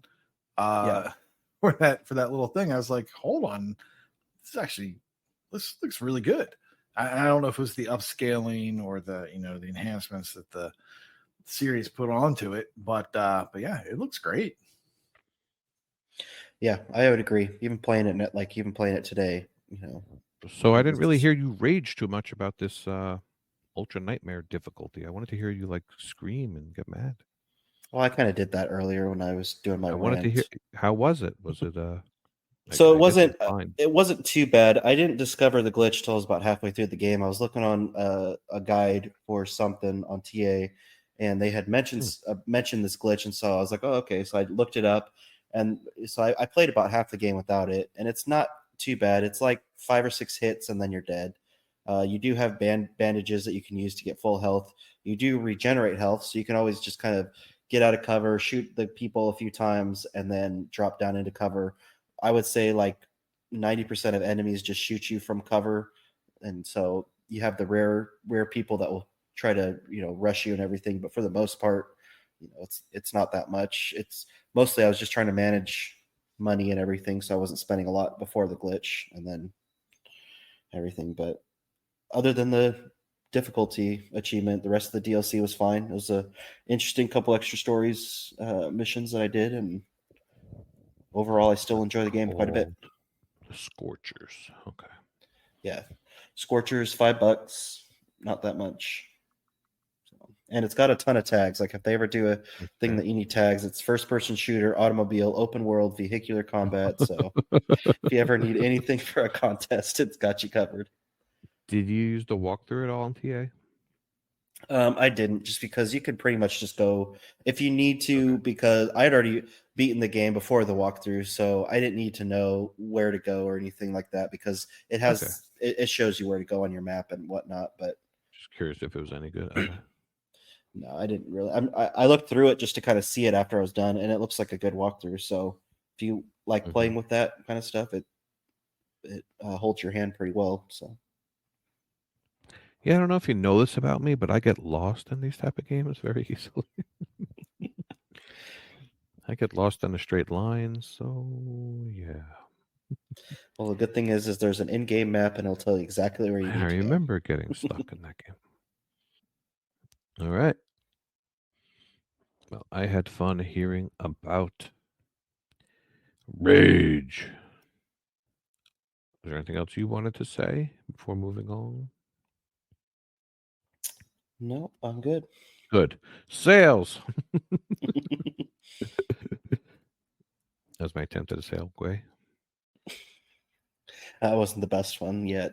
Sorry. Fine. Just for that, I'm going to do a news, Gway. Last week we mentioned that the Grand Theft Auto 5 editor mode is going to be getting rid of some achievements, but Rockstar said no. Those achievements will still be available. So anybody who was rushing to do that, like I was considering, probably wouldn't have done. You don't have to rush through the campaign. They promised that the achievements will still be intact, one way or the other. So good on them, and good for them for even acknowledging it. You know, it's a 10-year-old plus game at this point, and you know, I like that. Acknowledge the achievements and don't discontinue them if you can, devs. I think there was something else I was going to say. It'll come back to me later. Maybe. Sales. Nate, what tabs got open? What tabs do I have open? Well, there's Amazon. Wait a minute. It's like $3 a month now for Prime Video. No, that's only if you don't want the ads, right? It's $3. Who the hell wants ads? Additional $3. I actually haven't seen that pop up on mine yet. I'm kind of hoping they forget about me, which they won't. So yes, that's how it works. Forget about little Koosh. What Xbox tabs do I have open? Oddworld Stranger's Wrath HD was mentioned in the Discord. It's $5 down from 20. It's an action adventure game, 15 to 20 hours. I remember playing this on the original Xbox. The old, huge, old with the really old and the no internet and the no achievements. So this game is similar to a new game like High on Life. Actually, when I think back to it, it's I see some similarities. So you might like Oddworld Stranger's Wrath if you liked High on Life. It's actually got the same kind of humor, if I remember. But really old. And now you can get achievements. So yay. Solo Islands of the Heart, $2 down from 20. It's a puzzle adventure game, 2 to 3 hours. It's got a really cozy look to it. I think people have not given it the highest scores, but 2 to 3 hours, what could go wrong? And lastly, the Yakuza Remastered Collection, which contains 3, 4, and 5. It's $10 down from 40. It's action adventure action adventure open world. They are 3 individual games. As far as I know, it's not an actual collection that contains all 3 in one list. It's 290 to 380 hours of gameplay for all 3 games. So if you like Yakuza, that might be a good time. I don't think they're ever going to do all Yakuza bundle, so you might have to pick up these smaller bundles to get them all. You might need a new hard drive for that. Jeez. You're venturing into my territory there. Yeah, I was looking. There wasn't anything that stood out for me this week so much. I'm staring at this Tesla grad double pack for $16, which is actually almost half off. Maybe wait for that to dip a little lower. But there's a couple games that if they're on sale, I will always recommend them. And then usually I have Fufu to back me up on these. It's the Keflings games. A Kingdom for Keflings and A World of Keflings are $2.50. If you've never played these games, please get them. They're so fun. And I promise I will help with the multiplayer for Kingdom for Keflings and my 75 alts, planting towers down for you.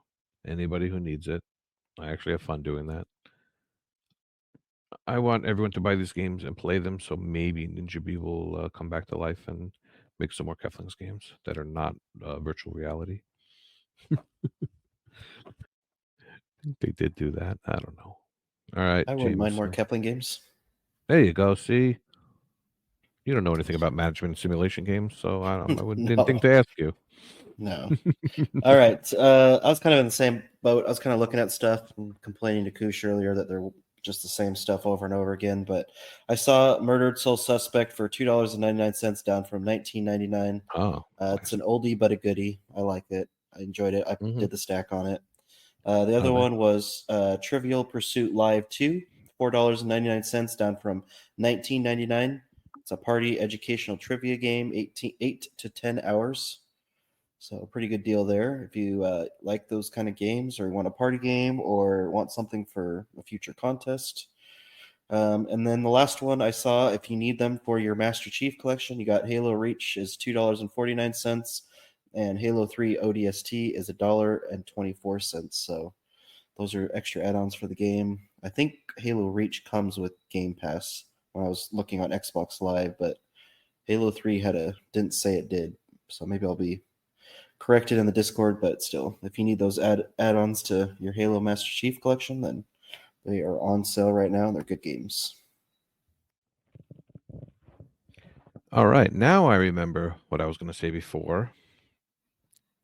We have our guru in the Discord, Super Bob, was telling us that Spec Ops: The Line is going to be discontinued digitally, so you have to get it physically now, which is sad because that is a great game, and it's been on sale for like $6-7 many times. So hopefully you grabbed it by now. We did a game club for this game a few years ago, so anybody who wants to play along and listen to our game club, it's on the podcast's streaming sites and also on YouTube. So I wanted to basically just plug that because that was really fun. That's what I wanted to say. In my news way. Let's go on to Game Pass news. Wild West. All right, out now, as Koosh talked about earlier, you've got Brotato on cloud console and PC. Vampire Survivorsesque top-down roguelike shooter. He gave a great showcase on that, so I'm looking forward to trying that out. February 2nd, we have Persona 3 Reload. It's the reimagining of the genre-defining RPG, cloud console and PC, day one on Game Pass. Here should be out here at the end of the week. And February 6th, on card on cloud console and PC, action adventure, 8 to 10 hours. And hopefully we will get some new news soon on Game Pass stuff. Leaving me Game Pass, you only got about a day and a half left for Hitman World of Assassination on cloud console and PC. Third-person shooter, stealth. It's going to take you many hours. I would recommend buying that game for sure. Definitely worth it. Oh, I don't trust you. You should. I have a very trustable face. Now, the hope is, because of time travel and all, that we'll have news and will be podcasted. And hopefully that'll all come out tomorrow, but which would be the day before you get this podcast. It's Groundhog Day, so we could just talk about what happened last year. That's fine. Yeah. We just wanted a lot of new stuff to talk about for next week. Mm-hmm. Mm-hmm. Depending on whether or not we get news, there may or may not be a Game Pass segment. Who knows? Who knows? I am Only the missing editor. those. Only the editor knows. Only the editor. Yes. And the editor likes to talk about brags. You got it. In completions, Dynaman 87 has 150, Hatton 90 has 200, Eldritch SS has 800, Lucas 1987 has a measly 3,200, and he's tied with Sangrias with 3,200. Yeah, crazy. In streaks, Wild West 08, hey, I knew that guy, 250 days, Scalerays with 800 days, Sniped by a Girl, 3,750 days, Firehawk D, 4,050 days, and tied with Biggle, 4,050 days. Cute. Must be a new guy in the Discord. Biggle. Biggle. Long time, first time. Yep. I like Biggle. In gamer score, we've got Buy571 with 350,000 gamer score, Elsock with 900,000 gamer score, Matthew with 1.1 million gamer score, Correct. X Magic Monkix with 2.2 million gamer score, and Redemption Denied with 4.4 million gamer score. In leaderboards, we have a new West, Wonderful West. He's in the top 50 of England TA leaderboard for football, which is, of course, soccer. Scarvesi is top 50 USA TA difference leaderboard for management. And our very own Icefire, Tennessee. TN is climbing those Vayner leaderboards like nobody's business. He's in the top 20 of completed games, top 10 of gamerscore and TA for Metroidvanias. And I got a brag from Ben L72, who completed Dark Souls 2. Very nice. I got a real life brag for you, L. Oh, 248. I got my daughters to start playing Hogwarts. Oh, that's awesome. I think there was news about that game also. They're bringing a formerly PlayStation exclusive DLC. Yep, See, I think lots it was. of news. I think It was yeah, I one think quest this I summer. believe, yeah. Yeah, it was a year. I think it was a year long. It's where you just pet the griffin or something like that, and then you lose your hand. You lose your hand, and then you have to use your. That's if you foot don't to- respect the griffin, the hippogriff. Okay. I think is what you're talking about. Is that what it is? Yes, my kids shockingly stopped playing it. What a shock. Tell me about it. Tell me. She has had a lot of fun. She was playing it. She played a couple hours on Sunday, and then a couple hours yesterday, I believe, after school. And she's had a lot of fun. So that's 4 hours of creating a character. Yeah. No. She actually went through that Oh. pretty fast. She kind of made basically a Hermione clone, is what it was. And then she's always identified as a Ravenclaw, so she got surprisingly put in Ravenclaw's class, and she's had a lot of fun with it. She mostly sticks to Minecraft and Roblox, but she's branched out and done some Hogwarts here, so I'm excited to watch her play some more. Oh. I mean, Roblox has comparable graphics to Hogwarts, I would say. How dare you? There it is. How dare you? You just have to remember to play that 20 games, 20 days in a row. That's a classic Freem, which is unlike Freem on the Game Pass. Just talk about something anyway. Just bring him on and talk about how MLB The Show is leaving and I need to play it. So Big Al's got to play it because I think they just announced the cover star for Yep. the new one. 24. Yep. Who was it? Guerrero? Yeah, it's Vladimir Guerrero Jr., Toronto Blue Jay superstar. That's wild. Yeah, spoiler alert, that'll be my game for next week. So a little tease for Oh. next week.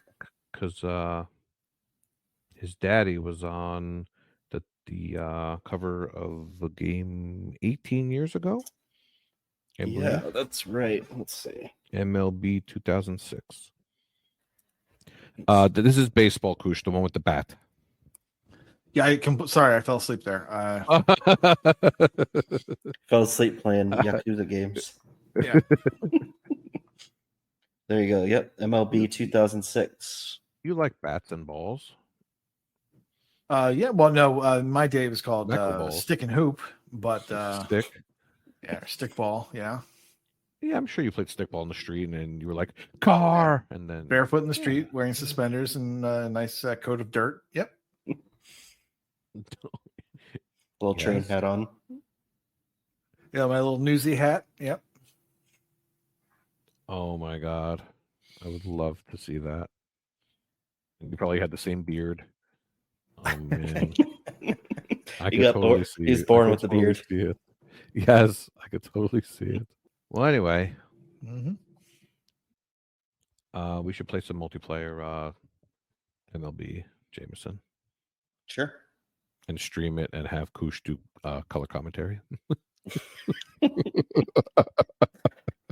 The commentary would be just. Now just here's the sounds. You're asleep. Alrighty, you guys are nuts. And it's late, and I'm delirious, and it is time to say goodbye.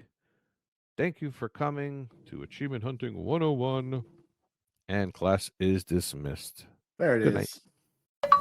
Welcome to Muff Completions, a segment devoted to those would-be completions that just barely got away. Here we discuss what happened, why it's incomplete, and if it will ever get finished or not. I am very much excited to be joined today by a delightful young lady who has a couple of kids and a lot of completions. She is Petart. Oh, okay. Sorry, I was waiting for the TX at the end. You kind of threw me off when you did the whole thing.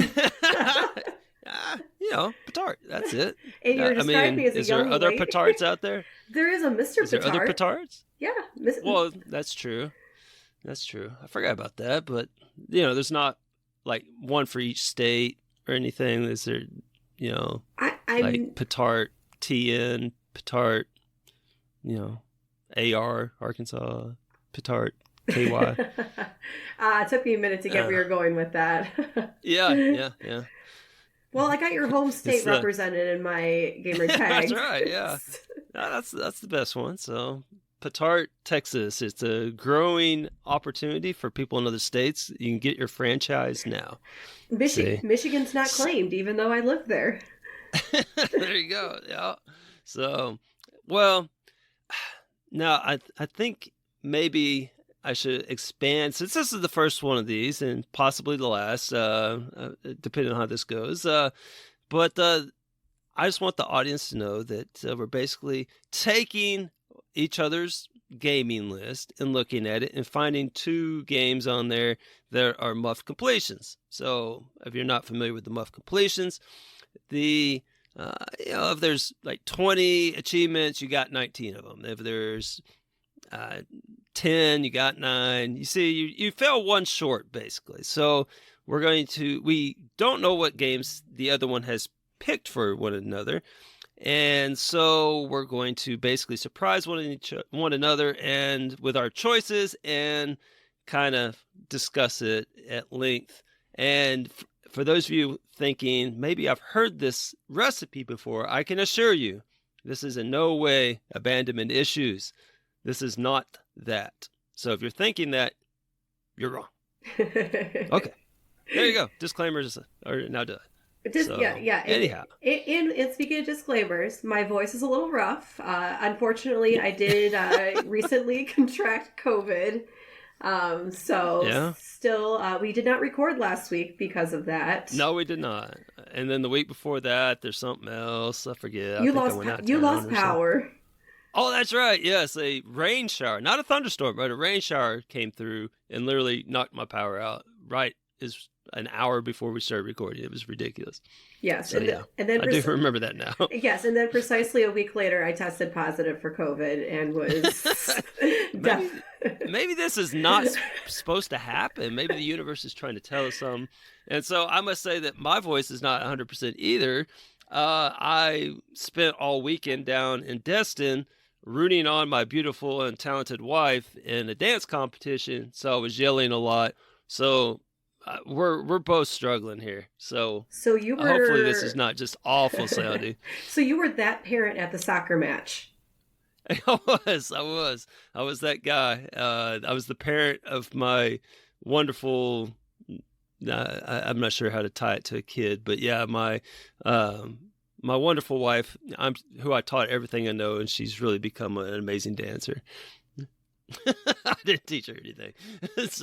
But yeah, she was dancing with the instructor because I am not as good as she is by any stretch of the imagination, because she probably takes about 10 to 15 times as many lessons as me. So I would hope she's better than me. So just like I'm a much better achievement hunter than her because I spend about 1 million times more time than her on it. So there you go. Does Kelly even have her own gamer tag? She does not. Okay. She has a profile on my Xbox 360, but it's not tied to anything. It's just her because that was back in the Rock Band days. And so, yeah, if I need her, she just plays on my tag. So I used her for a couple. I think I last used her. Oh, what was it? It was some game where I couldn't. It was some stupid game. It was like Smoots. No. It was Athletic Games or something like that. And you have to like punch in buttons in a certain order. And there was this one that I couldn't get the button presses down. And so she held down, she was in charge of 2 of the buttons and I was in charge of the other 2 buttons, and we made it happen. So, and we also did that on Double Kick Heroes during a contest that is long in the past now. Okay. So she's contributed, but she's never technically earned an achievement on her own. Yeah, she is. She's the invisible X Factor, if you will. Yes. Okay. So, yeah. So speaking of X Factors, since we've moved past our pleasantries and we haven't gotten officially rolling yet. There you go. So the audience is dying to know, have you seen the cult classic movie of the early 2000s called Mean Girls? I'm not sure. Ask me a question and see if I know. What color do they wear on Wednesdays? Pink, of course. So Gretchen, if she's excited about something, she's going to say, "That's so."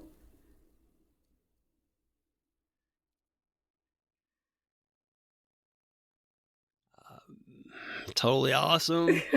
You have not seen the movie. Dang it. I wasn't expecting that. Dang it. Yeah, all right, you threw me off. I thought I could fake it. You got me. I was so ready. I had so many. I was going to go into it. I wasn't expecting some catchphrase.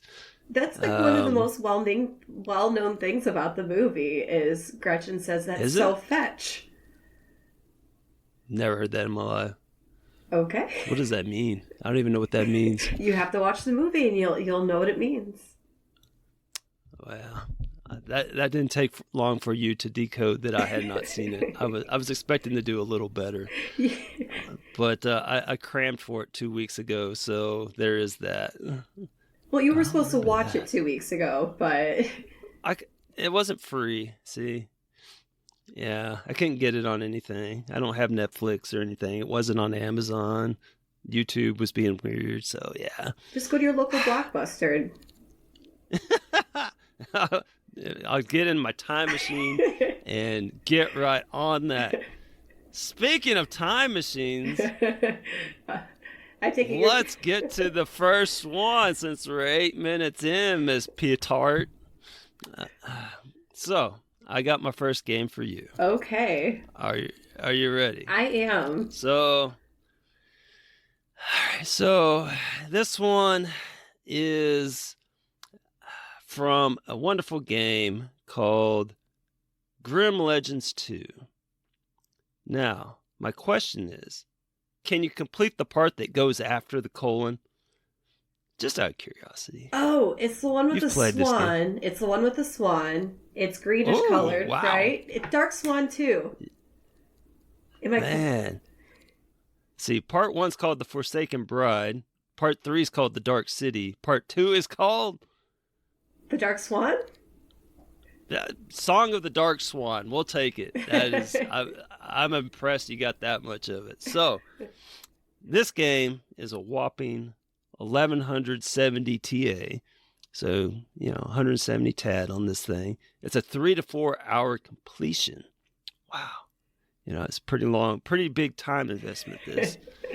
And you've spent 10 and a half hours on this game. That sounds about Spoiler right. alert, that's a little above the norm. And you currently have 25 of the 26 achievements. Now, are you familiar with this off the top? Yes, I was actually planning on playing this month. Oh, okay. All right. Because I was going to get it for my point and click for the genre for day one. So I do have a legitimate reason why. Oh, well, I was going to let me lay the scene for everybody. They don't know the story behind this. So, the missing piece that you have is called Sheriff for Save the Spirits Secret. And it's worth 25 gamer score and has an impressive 1.2 ratio. Now, it's story related. Mm-hmm. And to quote the guide for this achievement, it says, "This is one of the 2 achievements you can unlock during the bonus chapter after saving the spirits. You can't miss this achievement as it's story related. If you want to complete the bonus chapter as soon as possible, play on easy, blah, blah, blah, blah. Emphasis, you can't miss this achievement." Now, you did miss this achievement, and you have the other achievement for completing the bonus chapter. I do. So, walk us through what has occurred here. Unfortunately, the game glitched on me. That is pure and simple. There was a couple other ones that were slow to pop, but that one just never popped. So I was like, okay, I completed the game. Sometimes, with your Xbone, you come back a few days later, reload it, and kerplop, though there's that last one you need. So I tried that a couple times. That didn't work. So I'm like, okay, all right, I will restart the bonus chapter and just play up to that point, and it will surely pop. Nope, that did not happen either. So then I remember hearing Big Al mention something about one of his Artifacts Monday games having trouble on the Series X. So I'm like, let me try the bonus chapter again on my older Xbox. And so started bonus chapter all over again, played up to that point, and it still did not pop. So the only thing how many times at this point have you retried that? At least 5 you've times. Tried 4. Okay. So I am a pro at completing the first part of that bonus chapter. Do you have to cut any glass with a diamond by chance? I don't recall any. I just remember grinding a lot of pepper. Okay. And you brush a nasty looking dragon tooth. Oh, with the pepper? No, separate incidents, but yes. Oh, okay. I was going to say, that doesn't seem like an effective technique other than the corrosive nature of pepper, but in that it's, granular. I don't know.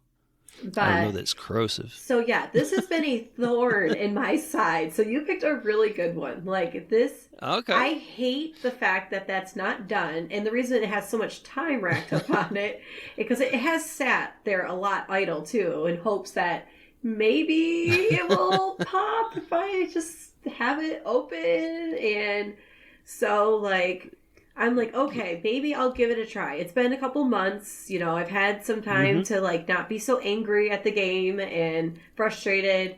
And so it's like, I think the next step I'm going to have to do is fully delete it, remove the console, remove it, from everything, delete all my saves, and I'm going to play it on my older console so there's no issues, so there's no like weird delays with my Series X or anything like that.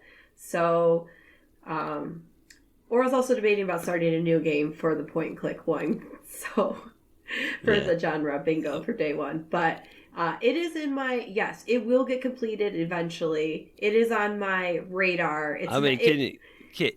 Can you give that guarantee? I mean, to me, it sounds like this one might have bested you a little bit. I mean, it's 5 times. That's my best guesstimate. Like, I definitely tried a bunch of other tips and tricks, read through the solution, and it's just crazy because I did literally everything else in the game. Because as you can see, I have the achievements for completing the game. I've done all the story ones before and after it. But have you tried to save all the spirits? Yes. Okay. I just want to make sure you tried that. Yeah, that's it. I don't have anything else as far as tips or thoughts on how to fix it. So, of the 10 hours, how much has been spent on this one achievement? Would you guess? Probably. Okay, so there's a lot of idle time on there. So I'd probably say maybe 6 hours of actual play. And probably, I'd say 2 of the 6 hours have been dedicated to trying to get this one achievement. Have you tried yelling at it? Like cursing at it and throwing something at it? I mean, I don't know. I haven't. Maybe violence, coercion? No, I'm not a throw your remote type of player, and I don't curse. So just more like frustration, maybe sit down, walk away, or like vent to Thomas about how stupid and broken this game is. And it's just frustrating because I've never had an issue with an Artifacts Monday game before, and I've never encountered this. So it's like, what is going on with this one? Like, it's a little frustrating. So, but you did ask me, I wouldn't say I can give a guarantee that I will get it, but I would put it in a 75% positivity range, maybe 80%. Oh, man. So let's say you go back to it and magically you decided to, save all the spirits and it bleep bloops on you. Which emotion would come first for you? Would it be just still anger, vile, screw you, I'm out of here? Or would it be gratitude, like thank you for finally popping? I'm just curious how, walk me through your expected emotions of this finally being reconciled one way or the other. Well, before you gave me the 2 options, I was going to say the Hallelujah chorus would be praying and the angels would be singing because it would finally be done. I get a great satisfaction from completing games. I like it seeing all nice and neat and done and wrapped up with a little bow. But yeah, this one has been a thorn in my side, and I would love to see it done and just have that relief and yes, this one's finally done. I got past this glitch. I got it to work on, my second attempt. Excuse me. Sorry. My voice again. Yeah, I'm feeling you.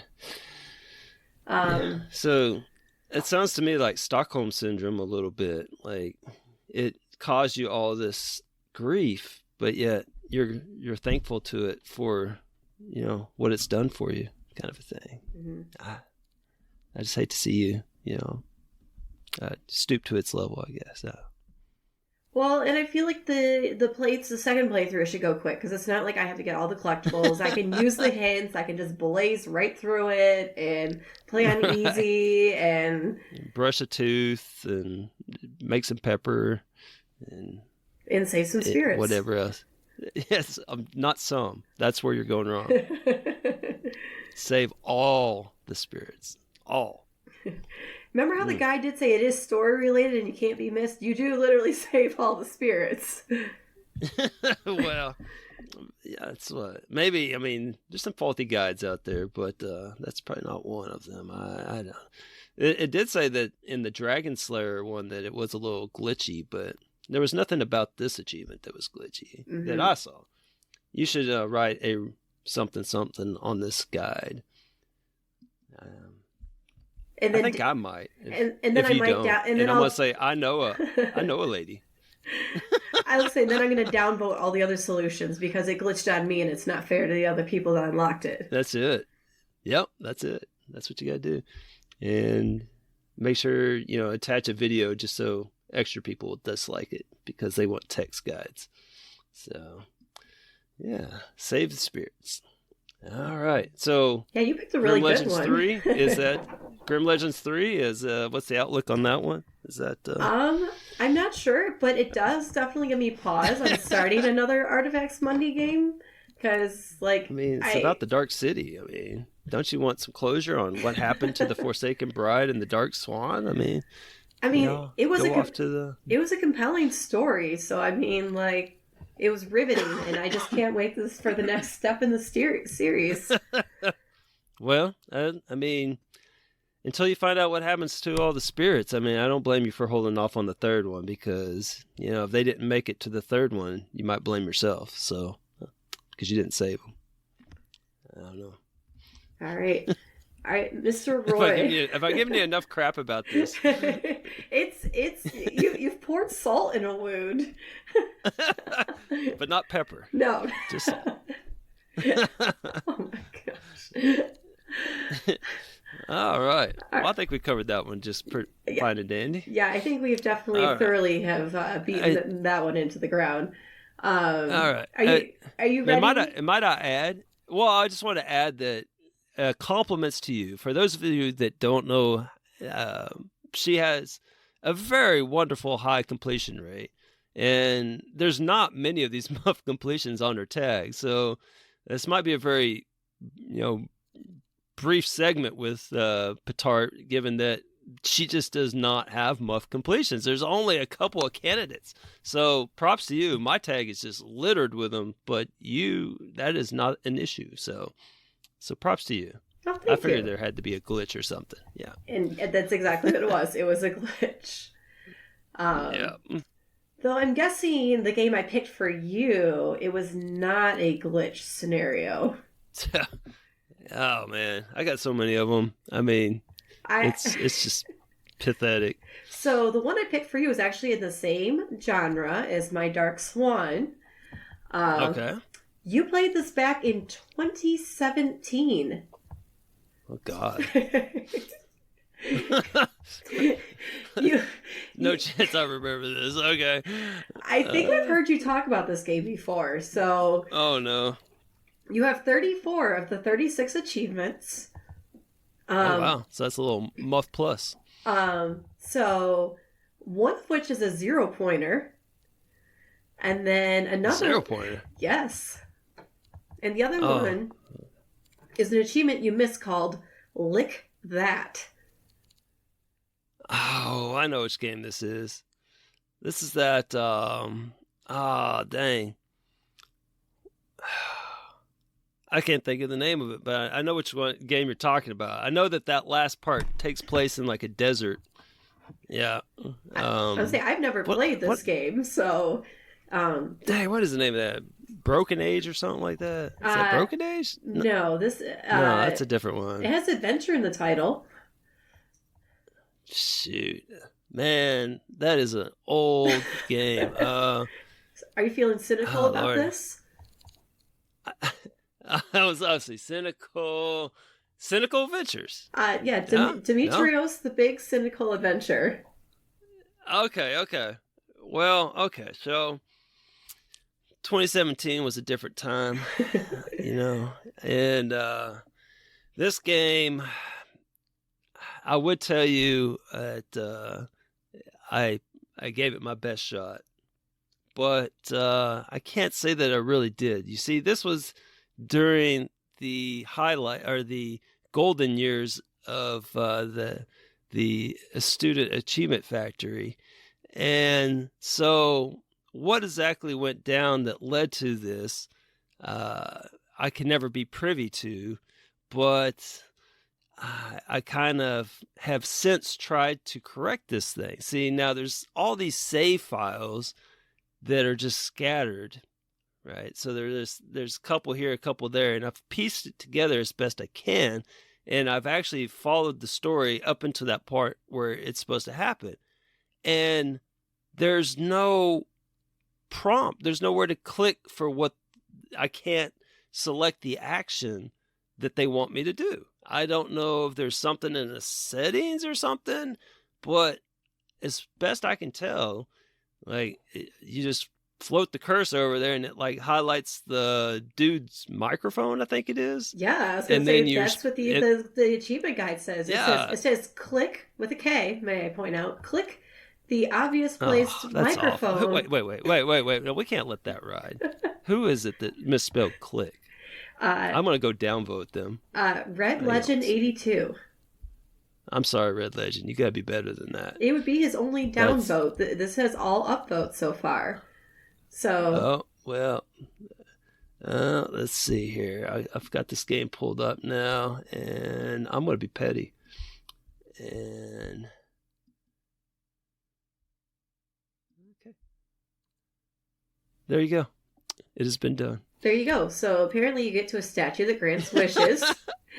you use it. You click with a K, the obvious placed microphone. Wait. I'm sorry to keep interrupting, but in the game, do they spell it click like that? I have no idea. I've never played this game. Oh, gosh. What if they do that? And that was totally a jerk move. I'm going to remove my downvote until I find it. Can I remove it? I can't remove it. Now you're going to have to upvote him. What? I don't. Oh, man. Oh, gosh. Oh, my gosh. I just saw something. Did you see the second comment on this? Or did I just spoil what you were going to say? No, I didn't get that far. I just read something about toilet humor. Look at the second comment. Might want to add that toilet humor must be set to all or you won't get the option. So your student achievement factory was being good and did not turn on all they toilet. Were. Oh, that is so unlike them. What is going on? So, they must have not known this option was available. It must be defaulted as off. That is interesting. I wonder. Oh gosh, I wonder if you turn it on, if you like you can't do it mid game or something. Because I got a good save file like right there that I've moved. I took one that was close and kind of took it all the way there, and then the option wasn't there. So I wonder if I could go to the. Oh man, this could happen. See, I've given you hope. This could happen. So if you've noticed, if you notice in the other part of the solution, so after you click with a K, the obvious place microphone, and then when you prompted, you click with a K again, lick. So yes, he's very fond of that click with a K. Now, am I missing something like perverted here? I feel like I'm missing something. Have you seen the movie? No, what is the movie? Couples Retreat. Again, it was probably around 2017, so it might as well not have even happened. There's a character in there, and his name is Stanley, but it's Stanley with a C. So that's what the click with the K is reminding me of. It's Stanley with a what? C. Stanley with a C. Yes, his name is Stanley, but he spells it with a C. It's okay if you don't get it. I guess I don't. So, I feel like there's something going on here with female genitalia that I'm just missing. So there's probably a lot of people just slapping their foreheads. And, yeah, that's the best I got is I sense that there's something there with this. And so maybe the click with a K, should I not have downvoted that? Is it work in this sense? Is he making a joke? Is he making a funny? Is Red Legend 82 making a funny? I legitimately don't know. Does the game have a lot of potty humor? You're asking the wrong guy. I don't know. You let your students I'm just play this when it's just like I didn't know that it was full of whatever this is we're talking about. I don't know, but apparently they didn't even take advantage of it because it was set to off, obviously, or they would have got this achievement. So for fondling the dude's microphone and licking it, yeah, I don't know. I feel like there's a lot going on here that I should be more aware of. But yeah, that's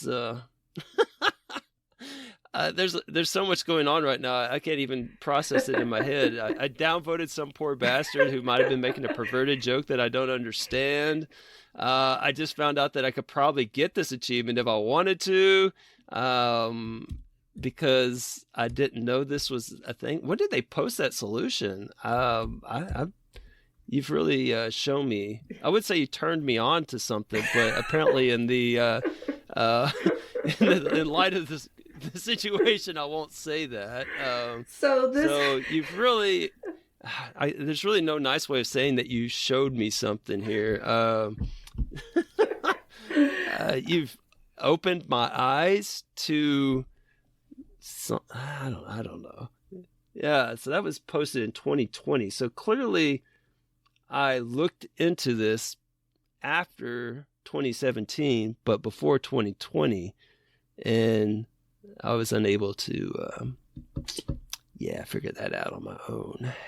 I just went there and the option was not there, and I was like, what the? And then I thought, well, maybe they didn't grab something in the previous part of the game or something. I didn't know. Yeah, and neither of the achievements you have are missable. So I was like, because I know you don't like 0-pointers, so that was pretty expected. But then when I saw an achievement for licking a statue, I'm like, really, of all things? But well, man, this game over once. Let's say that I go ahead and I get that statue thing out of the way. I'm still missing 9% of the game overs, and I have no idea which ones they are, and there's a crap ton of them. So, or not 9%. What? You're at 47%. 14%. I'm missing 9 of them, 9 of the game overs, which is 14%. So they could be anywhere. I don't know which ones they are. I bet you. There's a convenient list. I mean, there's only 45 of them to try. Yeah, so then you've got to basically play the game over from scratch, and it's a 6 to 8 hour completion. So I'm going to have a petard time stamp on this with, your 10 hours on a 4-hour game. This would bump me up to about 12 hours on a 6-hour game. Ugh. For very little tad, too. For nothing. For just a 0-pointer. Just to have this. For a 10-pointer and a 0-pointer. For a total of 2 tad, it might only take 2 tad, 10 gamer score, and 1 completion. I'm going to invest 6 to 8 hours trying to figure out what stupid game overs I am missing. Oh my gosh, that's brutal. Maybe I can have a renaissance in the Student Achievement Factory. I don't know. Do you really want to turn on all potty humor and hand this over to your students? Yeah, see, now that's the other concern. But I could pretend like I don't know, and then they're not going to say anything, and they'll just snicker to themselves that, oh, Mr. Kelly's just an old doofus that doesn't know any better. But in reality, I'm playing them. Oh, see? Until you get the phone calls from the parents. Yeah, then it would be like, well, I didn't know. Yeah, at that point, what? They're playing. There's an Xbox back there? What?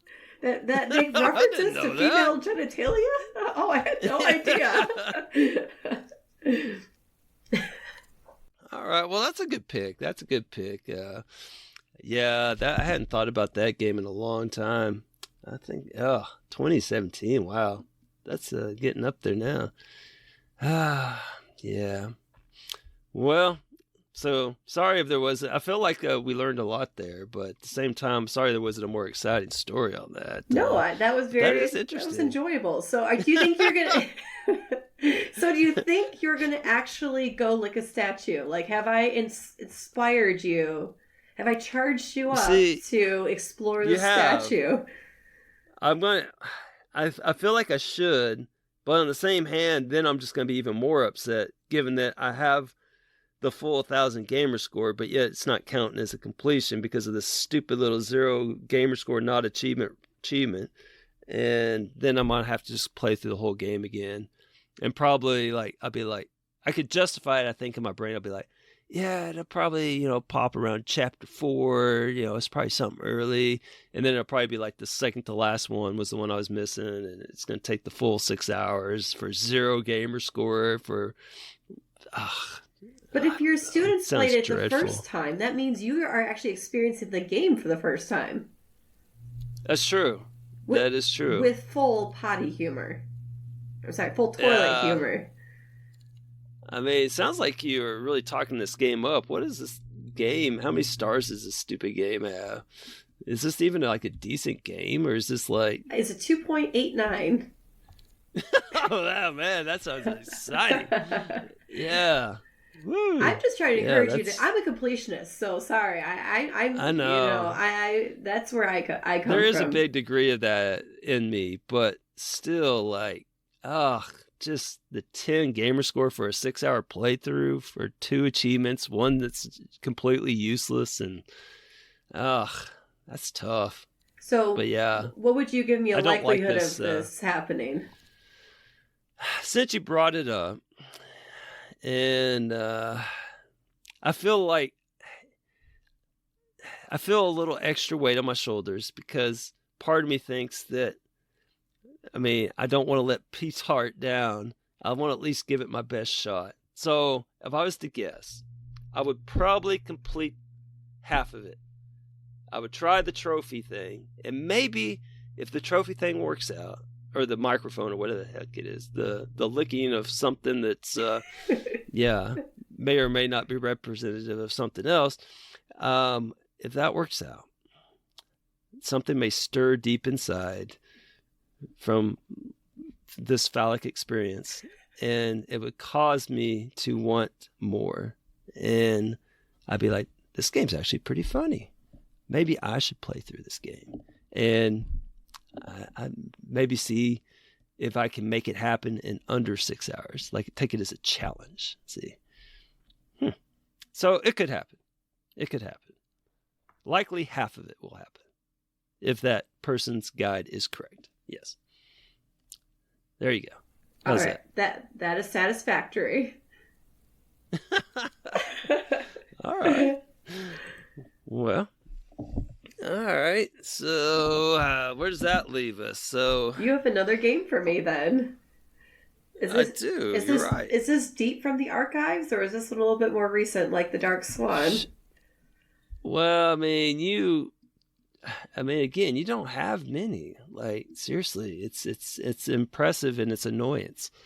So it's impressive in the lack of choices you leave someone trying to find choices. See, so this one's pretty straightforward. I think it's more recent. Uh-oh.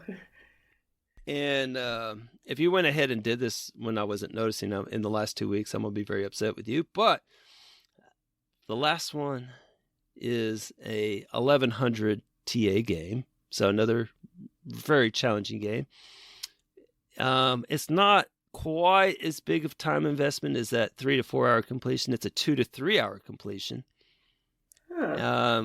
You've spent 5.5 hours on it, naturally, and and you have 20 of the 21 achievements. Huh. And I played this recently. Let's see. When's the last time I played it?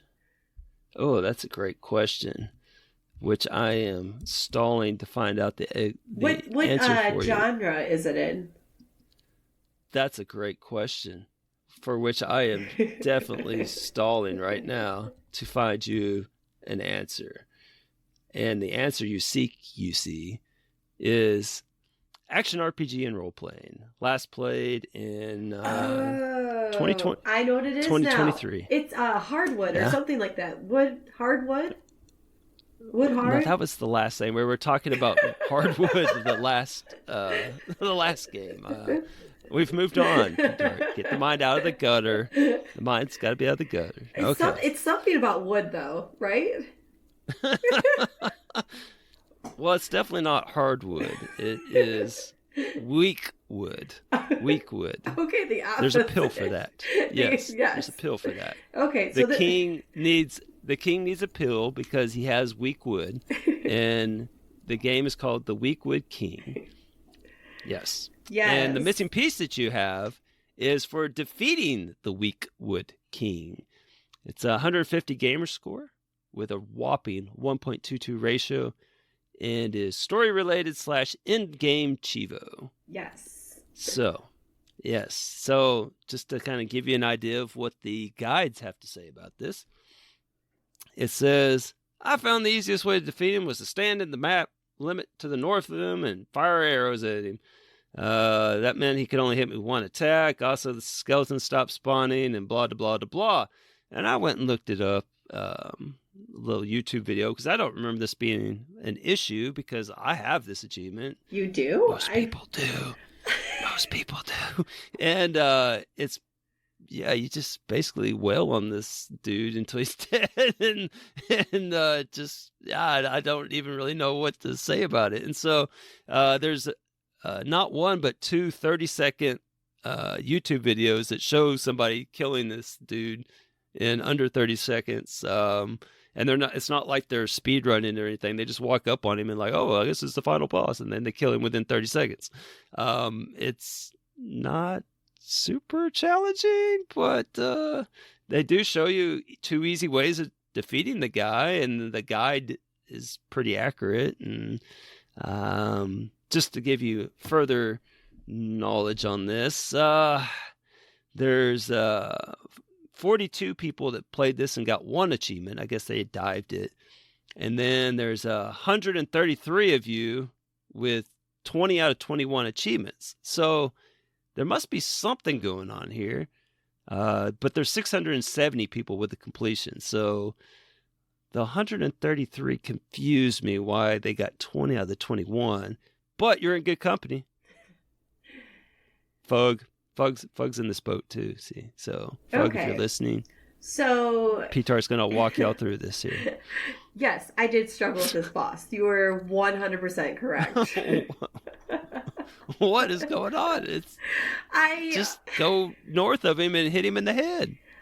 I don't remember reading that specifically. For some reason, I remember reading a guide that, like, when he spawns the skeletons, like, make a loop so they all follow you and then come back and, like, wail on them. So apparently I was trying like next level advanced techniques, apparently, and was not successful with that. And to be honest, I still have not given it, like, the honest Boy Scout try yet. I just kind of, like, I played the first part of the game, like, in a very short, like, maybe, like, over a 2-day span, kind of powered through it. Mm-hmm. And so when I got to that and with, like, struggling, I'm like, whatever. I'm not, like, putting in a full effort. I'll come back to it later. Fired up a few days later. Still not successful. Looked up the thing about, like, leading the skeletons away. I'm like, that's not working. And I'm like, I don't know what's going on. This is just frustrating, and I have not come back to it and attempted another way. But yeah, I have yet to look up the YouTube video, which would have been wise. Yeah, I mean, how many times do you suspect that you have tried this? Probably only like 4 or 5 times. So we're talking about 2.5 minutes here. No, each battle's definitely taken longer than 2.5 minutes. For real? Oh, for real. What are you doing for 2.5 minutes? Trying to get the skeletons off of me, and all my arrows don't hit him. Like, they end up hitting other things. What are you aiming at? Like, there's not a whole lot on the There's screen. trees It's just like, and rocks. I don't remember them being much of an obstacle. Like, you just kind of walk through the trees-ish.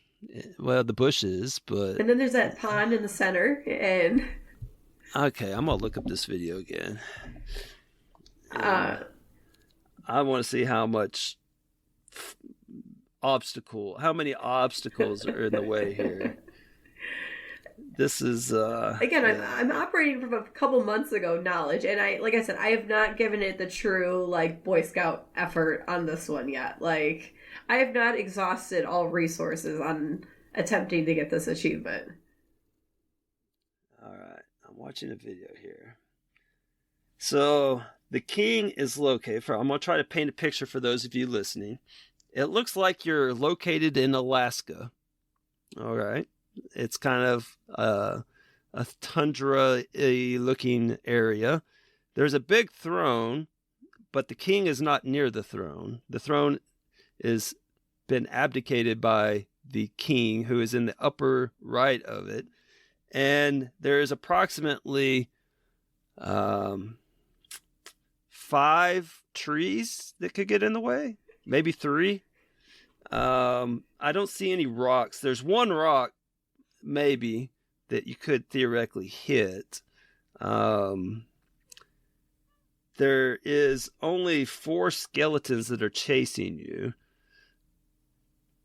but you can lead them away from him and then literally walk right up to him and hit him like 5 to 6 times and then walk off, and then the skeletons chase after you, and you literally just do that over and over again. It looks like he only takes about 12 hits. Huh. 30 seconds. I'm like, the last time I attempted, I actually ran out of arrows. So, and that's the other thing. Now I have to go buy more arrows, and since it's been a while, I don't remember which way to go get more arrows. Did you throw your sword into the trees by chance? I was just curious why you're unable to hit him with a sword, which is how the other person killed him. Because the walkthrough I was using said to use the bow and arrow, so maybe that's the problem. I've been using the bow and arrow. I've literally sent you the 30-second video that for your perusal. You'll see that all you do is hit him in the head with the sword a few times, walk off. He shoots some little things behind you as you're walking off. Skeletons follow you. You make a big U-turn. You come back and hit him in the head some more. Rinse and repeat. Thanks. 30 seconds. There you go. See, I was using a different weapon, though. And it was so effective. I mean, I can't argue with the results.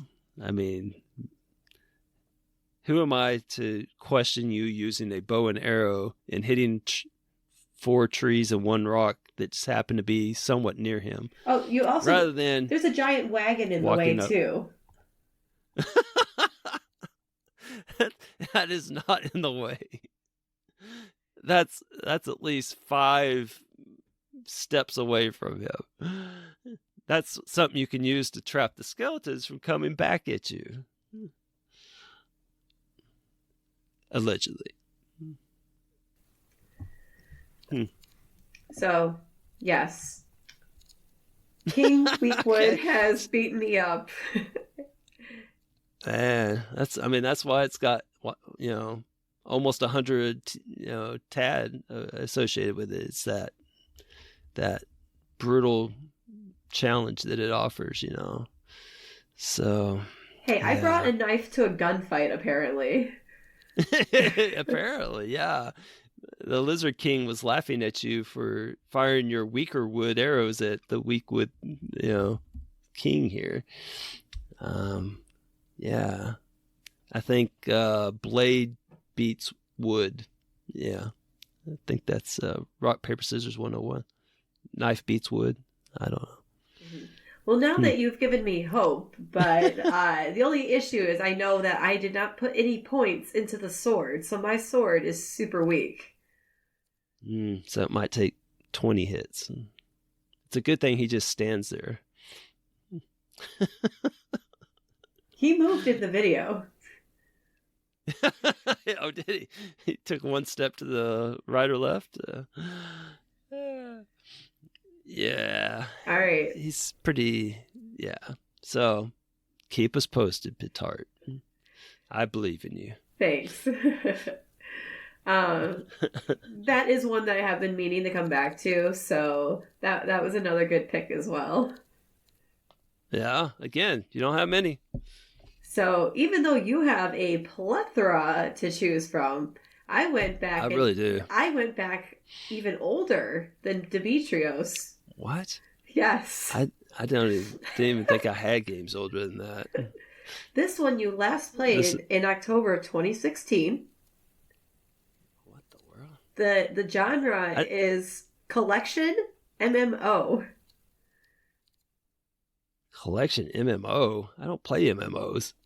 I did not. This is like, I feel like the worst genre tag for this game. But anyways, this game also has over 400,000 tracked gamers. And you are This missing. does not sound like a game I would be playing. And you are missing only one achievement in this. And it's not even the highest ratio achievement in this game, that this game is notorious for people missing. So. Oh, is it that stupid? I think I know which game it is. Is it oh God, what is that? Something to do with like, I want to say like a reptile, and you're supposed to like zombies or something. You're like trying to infect somebody, and you have to like infect 10 people or something like that with a tongue or something. No, No, not even close. Okay, so I'll give you a hint. This game is infant. Some people have even say people have framed this game when miss logging in 30 days. Oh, I know what stupid game this is. Yeah, there's no zombies in this game. This is stupid Roblox, isn't it? It is Roblox. Oh my God, that game. Oh, yeah. So this one is one that I've been meaning to get some closure on. So but this is why I picked it though, because when I'm like, oh, he's missing one achievement, it's got to be the login and play a game every day for 30 days. No, you have that one done. You have it done. You're missing. I do. You're missing a lowly 1.55 ratio. And you know what that achievement is? It is for playing Roblox with 3 of your friends.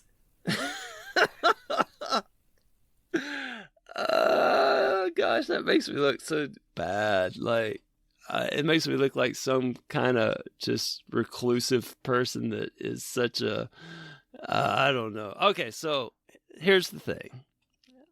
Until you read that to me, I thought it was 12 friends or something like that. Like, I thought it was something outrageous. Maybe back then I thought 3 was outrageous.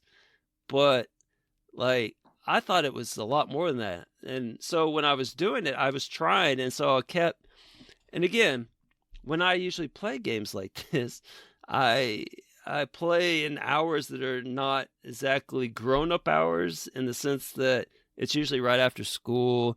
And so the only people that are online are, people that would normally play Roblox, people half my age at best. And they are very annoying. I work with them all day. I don't want to spend more time with them. And so finding 3 of them and trying to set this up. And what I used to do is I would just friend people and hope that they get put back in my match. And then got all these stupid friends on there, and then I go and clean it up, and then they message you and all. It was annoying. This is in the days before I knew about like alts and stuff like that. I probably could make this happen with some alts in one sitting if I was to guess. In fact, I think that's probably what the solution would say if I was guessing. There's actually 8 different solutions. And I want to push back when you said you got to have an absurd number of people. The achievement is literally called Four's Company. I don't know why I thought it was so many until you said that. I thought if you had asked me how, for playing with friends, how many friends do you think it is? I would have set the line at 10. And I thought you had, and I was like, there's no way I can set this up. And I've even had some of my students offer to help me get this achievement. And I'm like, nah, there's no way we're going to get that many people together. For some reason, it like built up this lore in my head that I was never going to get this achievement because it was so many people. But it's only 3. Like, I have 4 Xbox like sitting in within eye shot right here that I could do this on right now if I wanted to. I don't have a shortage of Xboxes available with alts available. Now, this is a free game, right? Yes. So you don't need Xbox Live to log into this. And there's That's my assumption. This super large gaming community, and there's there's this whole, achievement hunting 101 community. If I were to send a message to somebody saying, hey, I need help with Roblox. Can you be my friend for a minute and log on? People would be like, what the? You would have thought that I lost my mind. They'd be like, don't you have 3 alts and 3 Xboxes? Well, of course I do. But I wanted to do it with friends. I mean, it's, I don't know. I don't have a good explanation why I don't have this achievement. I do need to knock this out. This one has bothered me. And this is going to happen now. Now that I know it's only 3 people, I mean, that's crazy. I can't believe that there's 3 people. I had it built up so big in my head that it was like, again, the name of the achievement is Fours Company. Yeah. Maybe, again, this was 2016. This was a different time. I had not been achievement hunting for very long at this point. That's, you would have thought that I would have saw that. Yeah, that's, maybe it's a newer solution that says read the title of the achievement. No. And how about this? I'm willing to be one of your friends. We're already Xbox Live friends, so now you'll need to recruit 2 more people. I will reinstall Roblox for you. Tart, you would do that for me. Yes. You'd be my friend. That's crazy. You could do 1 alt, and I could do 1 alt, and there's 4. Oh, I have an even better idea. Achievement Fest 2024. See if we can knock this 1.5 achievement out. Maybe if you need me, I can coach you through beating the lizard guy. Yeah, that's what we'll do. Who does not chase you. Does not chase you. We will train at next Achievement Fest. You defeat the Weakwood King, and I will recruit some people to help you with this achievement. Man, that's very tempting. It's very tempting. Why do I get this feeling that we're not going to wait that long? But I mean, I know people at Achievement Fest. I have a few connections. You know people? Man, I thought you seemed so isolated last time I went. Just sitting behind your console the whole time. For that whole console or that whole competition you were in, and I couldn't get 2 words out of you. But. Oh man, I'm so glad you brought this one up, because this one legitimately bothers me, because this is a game that all my kids ask me about, because they all play this stupid game, and it's and they ask me, do I have you play Roblox? I'm like, well, I have all the achievements, and then I'm like, oh wait, no, I don't. I'm missing. I'm like, there's a stupid achievement on there where you have to get together like 12 people, and they probably thought I was crazy.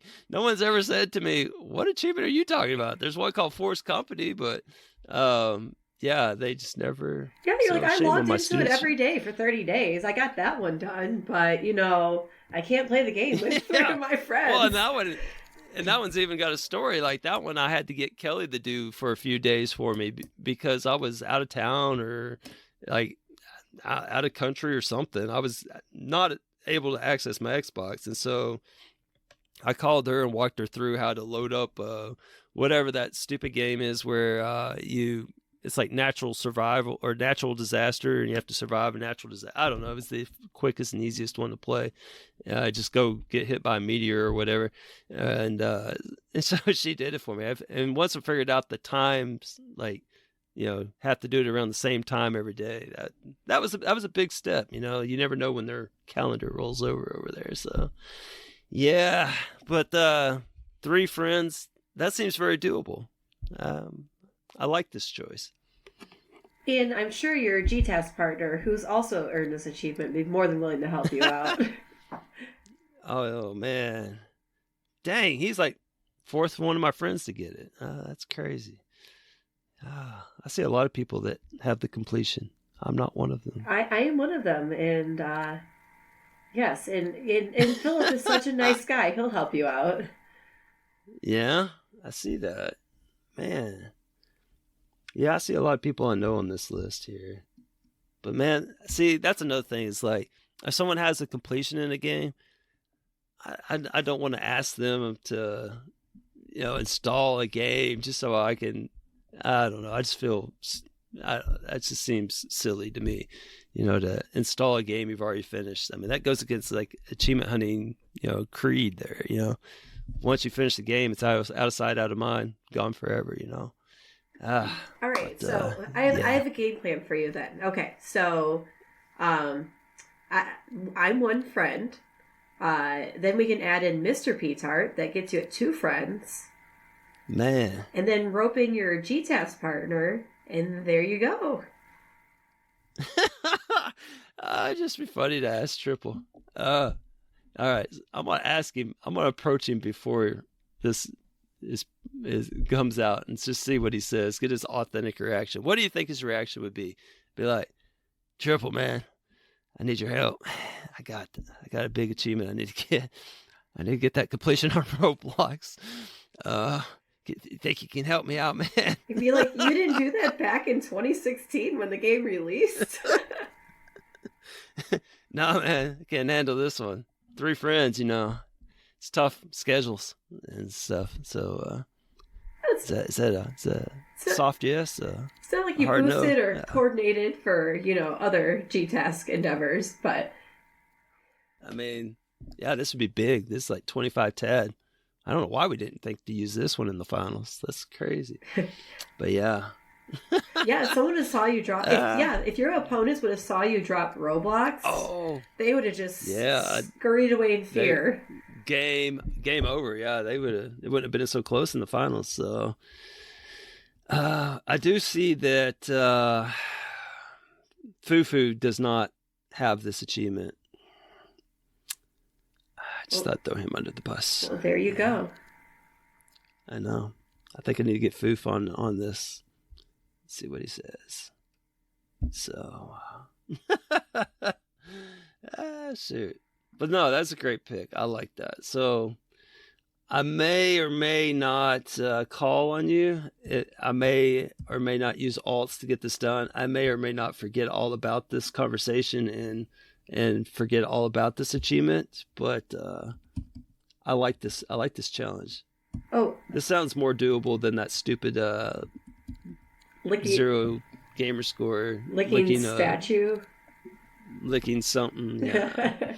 So, yeah. I'd also point out that Vulgar Latin also does not have this achievement.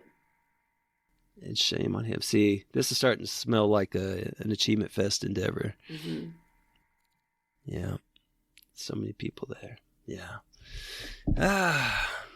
But, yeah, we should probably wrap this up, yeah? Yeah, we've been chatting a long time about really, honestly, not that exciting of games, but...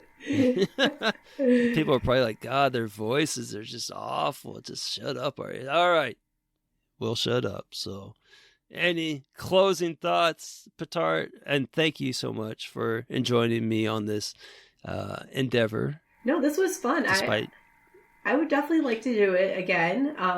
This was... Okay. You made some good choices of mine, and you definitely have spurred or given me some inspiration, especially to beat up that mean old weak-wooted king. For sure. Yeah.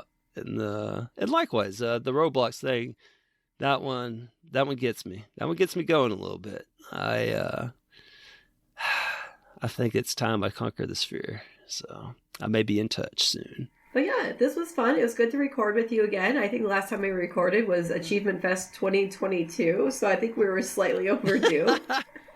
Yeah.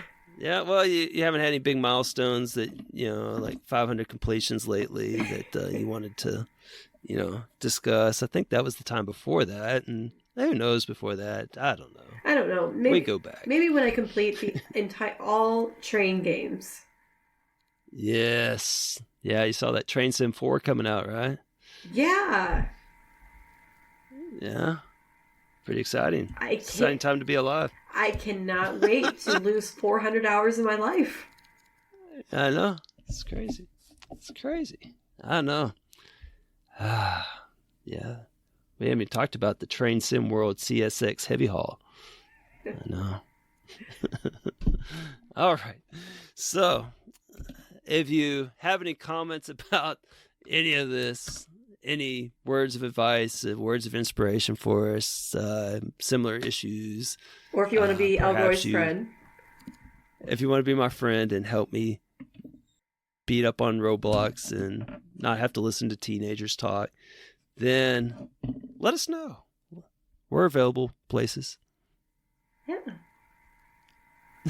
So, there you go. You can find us in places using our tags. There you go. Yes. All right.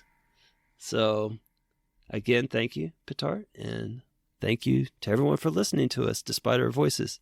Thank you, everyone. Bye.